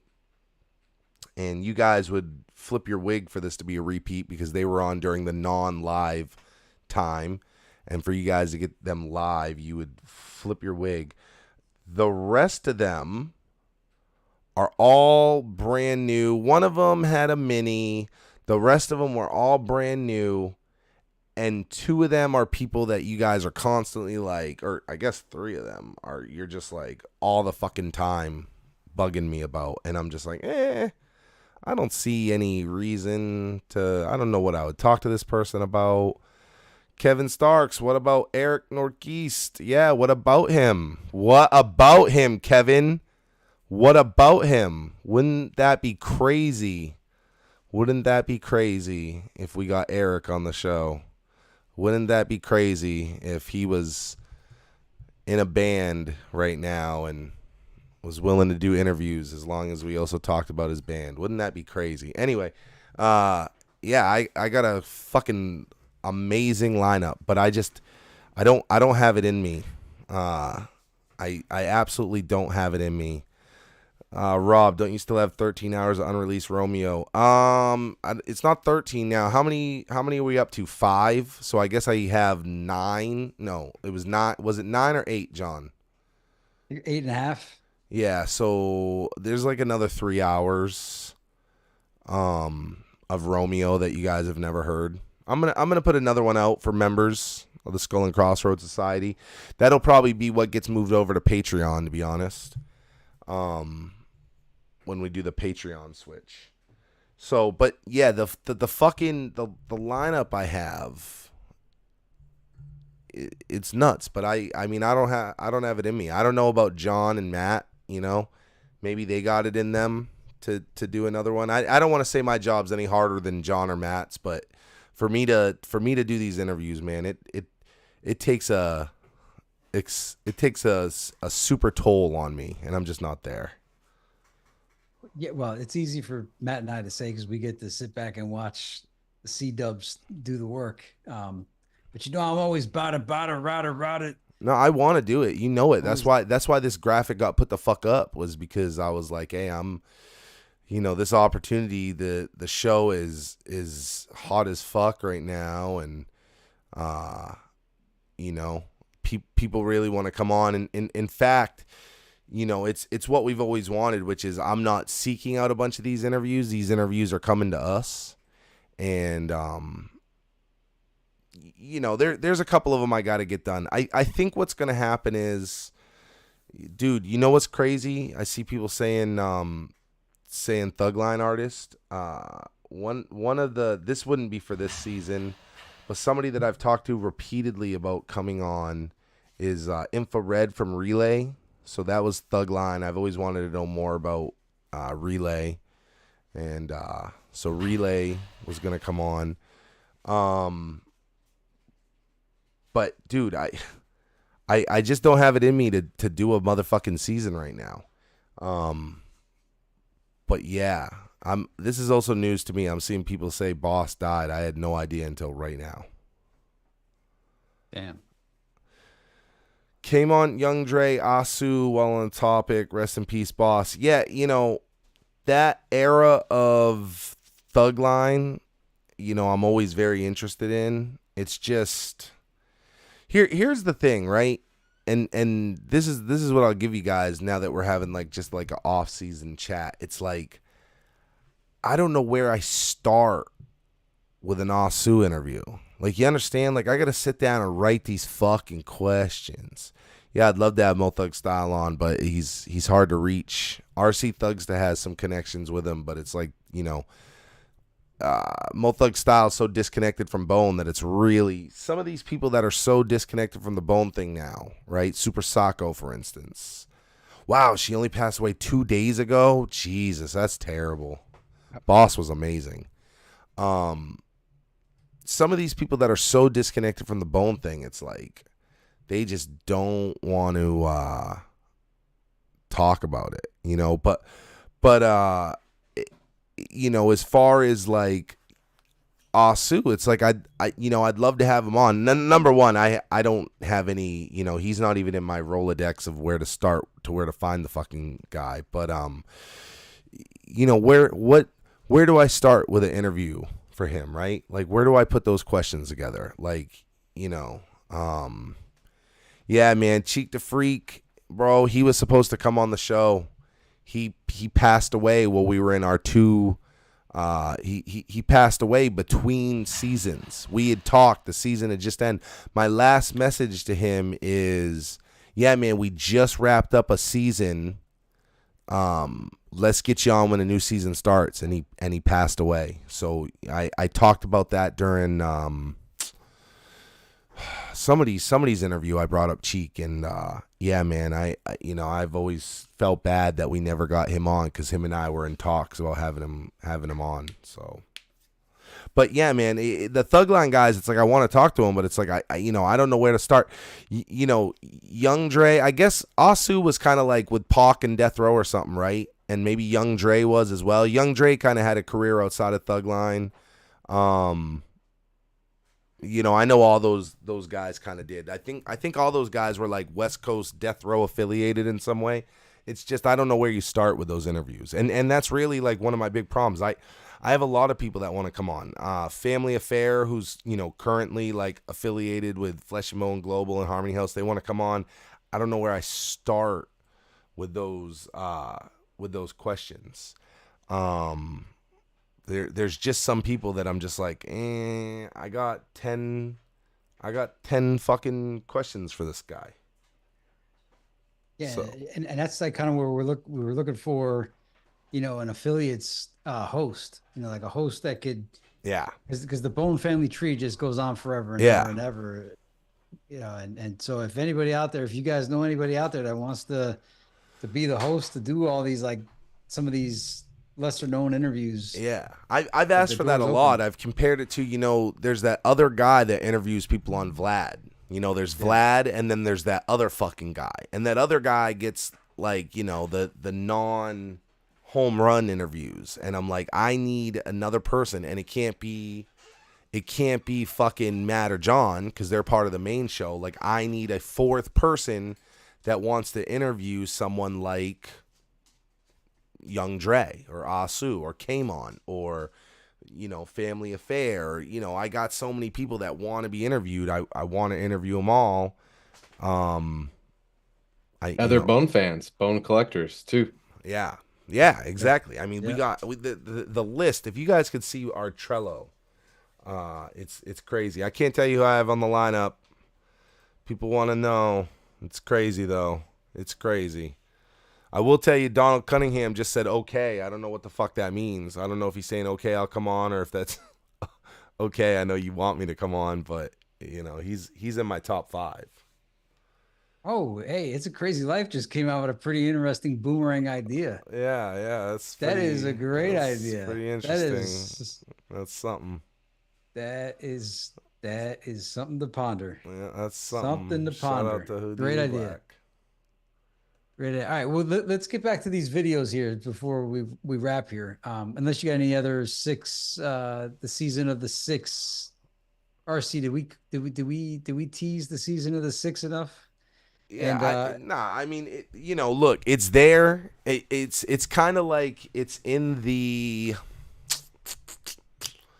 what we call it. It's in the Kevin, I don't think we're trying to get. I mean, other than Tamika and DJ Unique and Donald Cunningham. The thing with Donald Cunningham, real quick, is like I'm almost scared that if we do that, then we're gonna learn everything else that we needed to know, and it's gonna take the wind out of the sail. It's like, to me, like, Don, I want Don now, but I'm also scared that, like, okay, where do you go from there? You guys know my You guys list. said that after season 1. Yeah. You guys know my list. It's Gary, it's Donald, it's Kermit, it's Unique, it's Tamika. That's my top 5. There's only a handful of those that are possible, right? Donald, possible. Kermit may be possible. Unique is a long shot, but possible. Gary is possible. Tamika Wright's never fucking happening. Tamika, if you're listening, I love you, and I'm not a hater, and I would love to interview you, and I think that you're one of the best things that ever happened in Bone Thugs and Harmony. It would go well. Is it the Gary from now? Gary really wants to sue me from Yes I mean, I have no idea. That's a great question to ask Gary Ballin. Is Busy Bone talking about you? Probably. Don't forget the giveaways also. I'm sure you have a master plan, Cecil. I don't. But if any fans have been hanging out for 2 hours and 45 minutes, have a master plan. I know. I was trying to set you up for success there. No, it's been almost 3 hours, and some of our loyalists might be hanging out because they really want that album. All right. Well, we're gonna give 2 spins tonight. William East 1999. If you're in here, or was it? Who was the other one? Yes, like. I don't know. I don't think it was his legal name. Like, the only guy on YouTube using his legal name besides me and John. So, if you guys are here, you deserve it. But this is like your last. Yeah, we love a good wheel spin around here. We do love a good wheel spin. I'm down to spin the wheel. Let me get the list. Is there a case study? Like, I've been told so many times, like, yo, are you out of your mind using your legal name? Is there a case study? Like, what's the? Because I gotta tell you, if it's the privacy thing, most people run away. If not because I'm physically dominating, but because I'm going to talk to them about the craziest things on earth. Most people just avoid Johnny. But is that the deal? Is like, you don't want weirdos showing up? Is that the, or is there like something me? else to use? No. I'm not asking you, but I'm just saying, like, a lot of people are like, yo, don't use your legal name, and I'm like, okay, cool, but why? Because if I hide behind, there's too many. It's like getting the invisible suit. The possibilities are endless, and I try to keep myself honest by, and this is not me contrasting the Cecil. I'm just saying, if you didn't know, I've never used an anonymous name on the internet, because if I did, evil could happen. So I just try to keep myself. Fucking. Yeah. So I don't even have a burner account. It's just me, Yeah, yeah, yeah. No kidding. You're on the quest for something. Johnny Jason Quest. Jason Quest. Who's this fucking new guy? I don't even like the show Who's anymore. this fucking guy that sounds a lot like John? All Yeah. right, See. Yeah. look, we're about to do the wheel spin. We had two people that won. Somebody won the Funkin' Cody shirt. Who was it? Jeremiah Williams. If you're in here, you won. You're about to lose your prize. Which is a William, sick design, by the it way. I know we is. keep saying it, It but is. I can probably sing the praises. Do I got it? Let me see if I can put it on the screen because that'll be the first thing we're gonna spin for anyway. Because that's the oldest thing. So let me see if I can find the first thing. Either way, to win either of these prizes, you need to be a member of the Skull and Crossroads Society. You can join right now on your screen. Every tier is eligible to win, right down to the $2.99 tier, right up to the $100 tier. Everybody can win this. All you got to do is be a member. You can join this motherfucker right now. There it is. There it is. Let me get this thing on the screen. Damn, Kevin Stark's still having membership difficulties. Kevin, I don't know why. You're like the only fucking guy. You're like the only guy, Kev, that can't. This is the Funkin' Cody t-shirt. This is available at shop.beyondtheharmony.com. You could go and you can get this shirt right now, but somebody's going to win it. It's designed by Cody Hillier, who designs for Lazy Bone and Harmony House. And that skull right there is a picture of the same skull that they used for the Eternal artwork and that they used for the fucking clean. And it's not taken from that artwork. This is a picture of the real skull that was used, that was given to me by the person that still possesses that skull. And they sent me a picture, and I sent that picture to Cody, and Cody made us a shirt out of it. So that is the same skull that's all through that artwork. We call that the Funkin' Cody shirt. And that is available at shop.beyondtheharmony.com.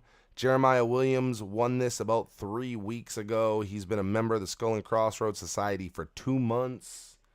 And we have tried to get him this shirt, but he's ignored us. So somebody's going to win. Cody getting on the show feels like Don Mattingly not making it to the Hall of Fame. It's like it's got to happen someday.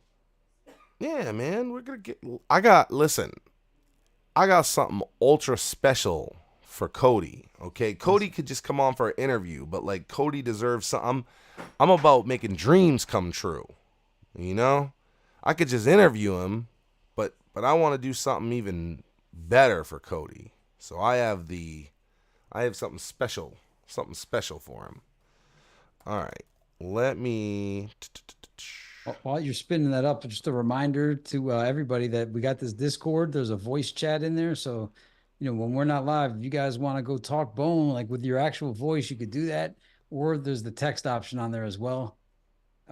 Discord link is pinned at the top of this channel. And hey, if you guys haven't joined, you might as well do it. I had a good time in there. I ended up staying up late talking to HSS and S Perez. By the way, like in our Discord, you did that? Yeah, because I invited them both in. Oh, because it was S Perez's idea in the first place. We started talking. I guess I gotta join this shit. And then I invited HSS over. I know HSS from Pocologist. We did the White Book. March 14th. All right, our March 14th members. And let me just point out to you earlier in this episode today, you brought up that if I could teach the world screenshot, and that came from the Discord. The one that had the date, the December 21st, 12/12 date. I think HSS brought it up to me and S Perez, and I was passing it around to some of my friends, passed it to you guys, and so then it wound up on the show. So that's a great place to get content going, because that came from the Discord. S Perez is watching it closely. Yeah. Oh, shout out, bro. Yeah, shout out to S Perez. Oh, by the way, if you could put that screenshot that I sent you on screen at some point. I know we're gonna do the wheel of Beyond, or whatever we call it. Yeah, Beyond the wheel. Yeah, my computer's very upset about everything that's going on right now, so I'm trying to get it happen. It's While you're not mine. doing That's the my dog. That's my machinations, dog walking around in the background. I didn't, for a regular show, I don't usually let him out. He usually hangs out in another room, but we're off season right now. I got people all around me in my house. Usually everybody's got to go hunker down in their fucking rooms. I'm doing very serious shit over here. But we're off season, so I didn't give a fuck. But that is my dog. That is Diesel West walking around in this bitch. Yeah, that's and one more selling point for the Discord, unlike some of the other boards with crazy strict moderators, as of now, unless people give us some stupid reason to start clamping down, we ain't trying to restrict your speech. Have at, I mean, don't be a dick, but this is beyond the harmony. This is fun. It is for you guys to communicate and don't be hating on each other. You can, but try to make friends, bro, and talk bone. Yeah, And fuck that. That's because I'm not there yet. You know I come in and lay the fucking law down, motherfucker. Fuck yeah. that. Yeah. Y'all want to enjoy the freedom before boss man, policeman C Dubs comes in. C Dubs has a strict set of rules and his antithesis opposite Johnny Boy lets anything happen. So enjoy the time before you don't have it no more. Yeah. Fucking John over here is like Crazy Bone from fucking Ghetto Cowboy. Like, I'm lazy, dude. Like, the fucking... Isn't that something? Lazy Bone was the cop in the I Tried movie and in the Ghetto Cowboy video. And what now? The Bone Thugs in Tow or See You at the Cross Toe. What was it? I don't even remember what was that again, John? Lazy and Crazy are like state troopers and they pull the Oh, guy over. yeah. Right. That Damn. sounds familiar, but I can't. We've posted it It's before. they were on a show, right, or something. It's It's a it's a, No, it's a skit. movie. It's a movie, and Busy Bone is in it with Ice-T. But but Crazy and Lazy also have a scene where they're state troopers, and Flesh and Bone is a tow truck guy. Yeah. Mm, yeah, that is weird. It's good. It's fucking it's funny. Yeah. Well, shout out to Jordan Corey for snipping that together for us. Yeah, Jordan Corey. That's Huge shout out to Jordan. He's Jordan holding it down big Corey. time. RC Thugs to both in here. Valued behind the scenes members. That's what I'm talking about. Beyond the Harmony, it's bigger than just us, especially this last season. All Oh, right. and S It's Perez, got beyond in the name. I'm deputizing S Perez to be the cop, since it was Oh, his is S idea. Perez on the team? He's on the Discord team. He just He's on joined the the staff. Discord, yeah. That's how this shit happens over here. You don't even ask. We just fucking all of a sudden boom. You're like, oh, I didn't even want this responsibility. It's too late. It was his idea, so we got him on. He's there anyway. Him and HSS, man, holding it down. Discord, great idea, by the way. And I didn't even know about that voice feature. That voice feature is incredible. It's just a big room where everybody could talk. It's. I can't imagine if that was there when I was a kid. All right. Yeah. I am. How's that wheel spinning coming together there, Cecil? Working on it right now. I got the thing pulled up. I'm about to put it on the screen. While you do that, I got a quick story, thug story, Tell a it. modern Love day it. thug story. When I went out on Friday night, I wore my neon pink Wasteland Warrior Bone Thugs and Harmony t-shirt. Yeah. And I got one whole compliment on they pointed at it and said, "Hey, Crossroads." Hey, Crossroads. Not a grown-ass man wearing a hot pink t-shirt going out on Friday night. Just, "Hey, Crossroads." But it's the one with them on the front, like Art of War era, like super poorly done, like screen printing. It weighs like 10 pounds, and the back just says Wasteland Warriors.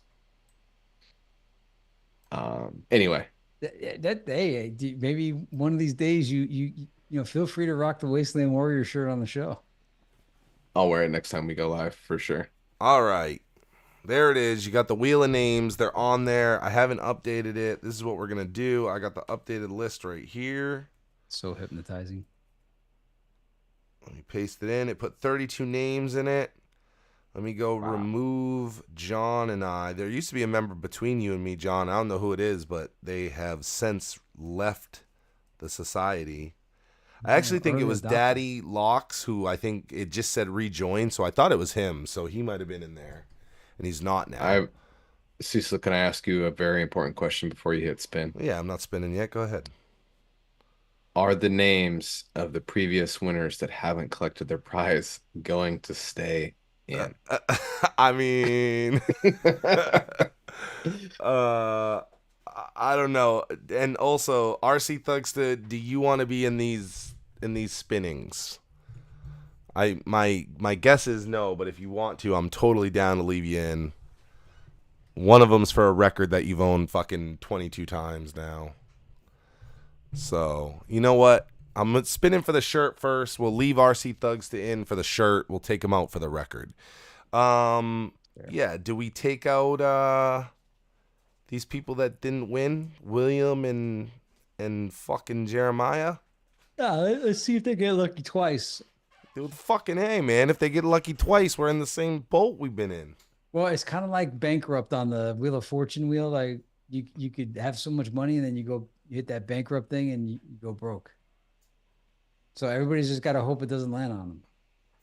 But you could take them out too. I just feel bad that they're paying members and. All right, I'll leave them in. But if they win, dude. Let's see. All right, actually, wait. We could get a majority rule here, Matt. What do you say? Cecil think says we no. need I to- say yes. We're already doing it. It's all for fun. They're still a supporter. I would leave them in. And then now that we've said it next, because if they didn't respond before, they're not going to respond this time. But I feel like this is the most ethical way to do it. And saying, hey, if you guys don't respond this week or next 2 weeks, whatever Cecil says. And I put up multiple members only community posts to them. But all right, we'll leave them in. Everybody's in there. We're gonna leave RC Thugs in for the T-shirt drawing, which we're gonna do first. What if these guys that won win the opposite prize the second time? Well, they're still in the same boat. I'm gonna shuffle them too. These are in the order, so let's shuffle them a bunch. Shuffle, shuffle, shuffle, shuffle, shuffle, shuffle, shuffle. Shuffle, shuffle, shuffle, shuffle, shuffle, shuffle. All right, feels nice and shuffled up. All right, we're doing the Funkin' Code. It's a Crazy Life says ban them. All right. Boot 'em. This is for the Funkin' Cody shirt. Let's spin. Woo! Da-da. Round and round it go. Look at it go. A little laggy because my computer's hating life. I don't know who that is. FT Guy. I don't even know who the fuck that is. But FT Guy, you just won the Funkin' Cody shirt. If you're in here, let us know. If not, I'm going to put it up in the community post. FT Guy winning the Funkin' Cody shirt. So, Johnny, if you want to write that down somewhere just so we I'm know. gonna screenshot it. Leave it up. Let me screenshot this. It's too late. It's gone. FT got Guy. it. I got it. I got the screenshot. All right. Where's I was FT quick Guy? on the draw. He's coming out. FT Guy is coming out. We're going to take RC Thugs out for the record because he owns it and all that. Where the fuck is he in here? RC might be like, yo, man, you had me cut up the first one for you guys. At least you could do is He got a second one. Nah, I bought his cut up shit, remember? Oh, okay. And I let him keep the record. I didn't even take the record. All right. There. I took them out. RC got booted. RC's out. FT's out. Let's shuffle them up some more. This is for the vinylmeplease.com re-release of E1999 Eternal. If you haven't seen it, I got a great video on it. It's fan-fucking-tastic. We all own a copy. Let's go. Look at that shuffle going. So laggy on my side. My computer is just done for the night. Oh. Oh. Justin Mayo in the building. Justin Mayo winning it. I think Justin Mayo might be in here, but if not, I know he's very responsive. Justin Mayo, just like that, just want a copy. E1999 Eternal VinylMePlease.com edition. So FT Guy and Justin Mayo, the winners for tonight. We'll put a post out for them. That's your winners. Boom. Congratulations, guys. Let me get this. He was in here earlier, right? He was. Wasn't he on today? Yep. But was. then again, 3 hours to us is ain't no thing, but 3 hours to some people, it is something. Yeah. Either way, hey, look, you see right there, right? That's like what, a $40-$50 record, some shit like that. It's Crazy Life said somebody was selling it for $700 or something. That's a fucking person doing crack cocaine. Hey, I don't know what. Sorry. You know, I'm just like, what the fuck is Having a wrong with good some of night. these people? Let's see what level member. Let's look at what level member Justin is, just so we can see. Mr. Justin Mayo is an apprentice, so he pays $2.99 a month. He's been a member for less than a month, meaning he's paid $2.99 one time, and he just won a copy of a fucking $40 to $700 record, depending on what kind of drugs you're doing. So you see, it pays to be a member around here. That money that we take, none of us pocket it. The three of us don't see any of it. We put it all back into the fucking show. There's a great example of it. The super chat you see tonight, $54.99, that YouTube will graciously give us 70% of, and they'll keep the rest. That'll go back into the show. So Justin Mayo just won. FT Guy just won. That felt good. I think that's it, right? We got something else? Yeah, a couple of things. Well, one, and Okay. and throw in the fact that we just renewed our Zoom, so that that was another operating cost. But Yep. we didn't wrap on. Just it seemed like the crowd kind of was enjoying going through this list of these videos. We still have. Sounds like John. John was enjoying that. I see people like trying to like outthink and chronologically think about it. So let's just wrap this real quick. So I think we ended at Change the World. Or no, Can't Give It Up, because you pointed out that Can't Give It Up came before Change the And then World. I spiraled. Then Weed Song, and then Money, and then Home, and then Hip Hop Baby. Is Hip Hop Baby the first own video after Home? And whatever. Young Thugs, I Tried. Little LOVE. Was there a third single on Strength and Loyalty? I don't think so. Just those two. Okay. There should have been. Should And have then I been for had, A sure. lot of those other ones.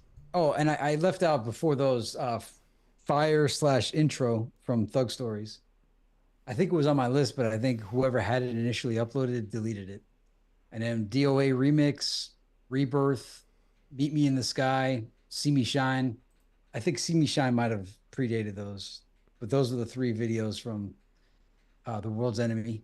Determination, the Game Celebration remix with Bone, More Than Thugs, Everything 100, ASAP Ferg, Lord. Ride the roller coaster. Ride the roller coaster. It's so funny how like sometimes you're throwing in features and then other times they are just at the end of the list. Like, I don't understand your fucking thought process. Yeah, I think this got shuffled. You would sell fucking copies of Eternal for $700. What about is Cypher? I think is one of the most important ones. Yeah. Is that in there or? There were four videos that were on here that's wherever I got them from got deleted. So that's the answer, is that it was four. There's four missing videos on here. I don't know what the names are because YouTube just says they're either private. Oh, yeah. When something gets deleted on your playlist, you don't even know Yeah. what it was for sure. Right. Yeah. It sounds like you got to redo the whole thing from scratch and make a project out of it. Yeah. Yeah. No, I think I will. I think because Yeah. this is as of 2018 anyway. Like, a lot's changed. So Sounds like you're then- on a quest. Oh yeah, I'm on a Jason quest. So then, I guess none of this is really in order anymore. But I put all the Bone Thugs, the 5 music videos from New Waves, Coming Home, If Heaven Had a Cell Phone, Fantasy, and Bottle Service and Change the Story. Those 5 from New Waves. Till I Die Part 2, Machine Gun Kelly featuring Bone, Notorious B.I.G. The points, and then whatever those 4 missing videos are. Was Bone as a group in any other video that I missed besides the cipher? Beats me. That sounded pretty thorough. That was 38 videos and 4 missing. So I wonder what those 4 are. Because there's 4 more Bone videos. I don't know what they are. Cypher must have been one of them. The hell am I missing? But yeah, that's that list. Let me check my little list of stuff from tonight. Oh, question about Boss. Did I ever ask you if you were like ever went back and watched all those Boss music videos from when she had a solo album back in the early 90s? Nah. The only time I had interest in Boss is when she was going to be on Thug Line. Oh, okay. Well, my whole life I thought Boss was AMG's biological sister because on the AMG Bitch Better Have My Money album, there's a song called My Sister is a Bitch and Boss is on it. But turns out that they just made that up. Kind of like MC Light is not Milk D from Audio 2's sister. I thought MC Light was Milk D from Audio 2's sister up until 4 years ago, and they said, nah, that was just a gimmick. You probably don't even know who Audio 2 is. Nope. You were here.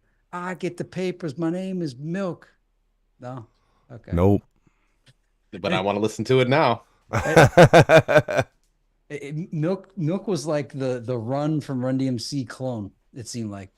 Anybody out there know who Milk D from Audio 2 is back in the day? LLO says, make your own little side video, Lippy. Make a complete music video breakdown, chronological order, kind of like your Busy Bone album thing.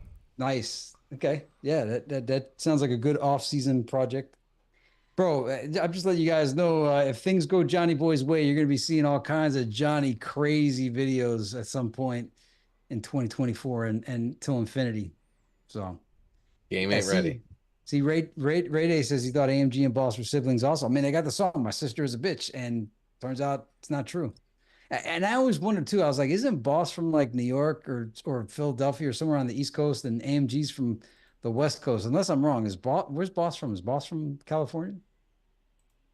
I just couldn't figure out how they could possibly be related from coast to coast. But yeah, Boss was on Spice One Out. That's right. The Boss song on 187 he wrote was the best song on the album. What the heck was the name of that song? Yeah, I used to play that all the time. I'm looking that up right now. 187 he wrote track list. I'm pretty sure I can just ask you guys. It's not Dumping Them in Ditches, Flipping the Trigger. What was that track? Hold up. Anyway, I don't remember the name. If you could put it in the comments. I did listen to it a couple weeks ago when I was going through my Spice One research to make that Spice One Bone Thugs and Harmony video. Let's see here. I lost my track of here we go. See, I remember Crazy saying, like, after a show interview, say that Boss was now on The Life. I couldn't get into Audio 2. Boss was on Spice One. Boss from Michigan. Okay, ring the alarm. Ring the alarm. It is in the video. It's in the video because Cecil and I talked about how many songs Crazy Bone made that either he says ring the alarm in it, or it's called Ring the Alarm, or yeah. So like Evil Paradise, is it You Ain't Bone? Yeah, at least. Yeah. Like Fire, I think. Something on Chasing the Devil has it, and a couple other times. But yeah, Ring the Alarm. Boston Spice One. That was the bomb shit. All right, I'm cooked, man. I'm good now. C-Dub. Oh, I'll check out that Discord. You sure? And well, Crazy Bone, in the comments, somebody pointed out, hey man, imagine if Crazy Bone had a whole verse on Until We Rich with Ice Cube. That would like be a butterfly effect shit. Like reality would be different if Crazy had a verse on that song. I'm telling you. Just imagine if Master P would have rapped on a Bone beat. And I'll just plug the little Johnny idea one last time. If you guys want a segment, I'm trying to put together. I'm gonna add your Discord to the link tree at beyondtheharmony.com. Oh, glorious! Yeah, there was something else we needed to add to that too. like an actual like real deal thing we need. I don't know add. your address if you keep flashing it on the fucking screen. Yeah, man. I'm sure it was the PO box. I'm sure it was the PO box. Yeah, you guys are gonna. It looks like a street address, but it's a UPS store address. Coming to find John Lippy, you're gonna find the postman, the postmaster general. The Postmaster General. We do have a PO box if you guys want to send us shit. Yeah, do we have that PO box address up there? Nah, I don't know that thing. You know it. All right, yeah. We can put it in I'll put it in the comments. The beyond the beyondtheharmony.com. Yeah, I'm pulling it out of our Trello right now. I'm gonna put it in the chat. If you guys want to send anything to your boys, so you'll have it. Okay, where is it? Man, this Trello is enormous. If you guys only seen this thing. All right. I would love Here to we show go. you guys, but it would leak important information. I can't leak like this stellar, all-star, amazing, brain-smashing, catastrophic, fucking supernova season 6 lineup I have. That's what they showed me kind of during my initiation meeting. The Trello. I think they were testing me to see if I was gonna get scared away right away. I was like, what does that even mean? Like there was people's names on there. I didn't even know who they were at the time. Psycho shit, right? It's like, okay. You know the psycho thing about that Trello is? John showed me that one day and was like, hey, we can put little things we're working on here and, blah, blah, blah. And then he went to bed and then he woke up the next day and that's what the fuck it looked like. It was Cecil was brain dump. Bro, I can't wait. When you see the Discord, the shit you're gonna do that Discord is gonna be I'm on it. I'm on it. Mrs. West just got home and wants to see Cecil. okay. And but tomorrow, I'm gonna fucking turn into a Discord king, bro. Hello. Is that it? Matt, you got anything else? Any Wu-Tang, No Limit, Death Row, Mo Thuggin left in you? I think this was a really good surprise live. I think it went really well. Did you guys in the chat like hearing us talk about other shit besides Bone? Because the three of us really want to venture out in that, and I really enjoyed tonight. I enjoyed talking Bone when we went back into Bone, but I really enjoyed talking about some other shit. The three of us are hip hop. We're hip hop heads.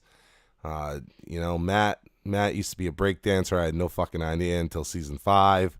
We love this hip hop shit. I would love to talk more of it. So maybe a little sideshow. Originally we were gonna take the whole Bone thing away and whatever, but instead maybe we'll just do a sideshow and we'll warm up to that. In the meantime, my name is Cecil West, rocking with the one and only Johnny Lippy. And he is the co-hosting, coast to coasting, come up creeper, never sour, always sweeter, ladies and gentlemen. I am Matthew Weaver. And we are not in season, but you can't ruin a classic thing, so it is time. Feenics Ryzin, bring us on home.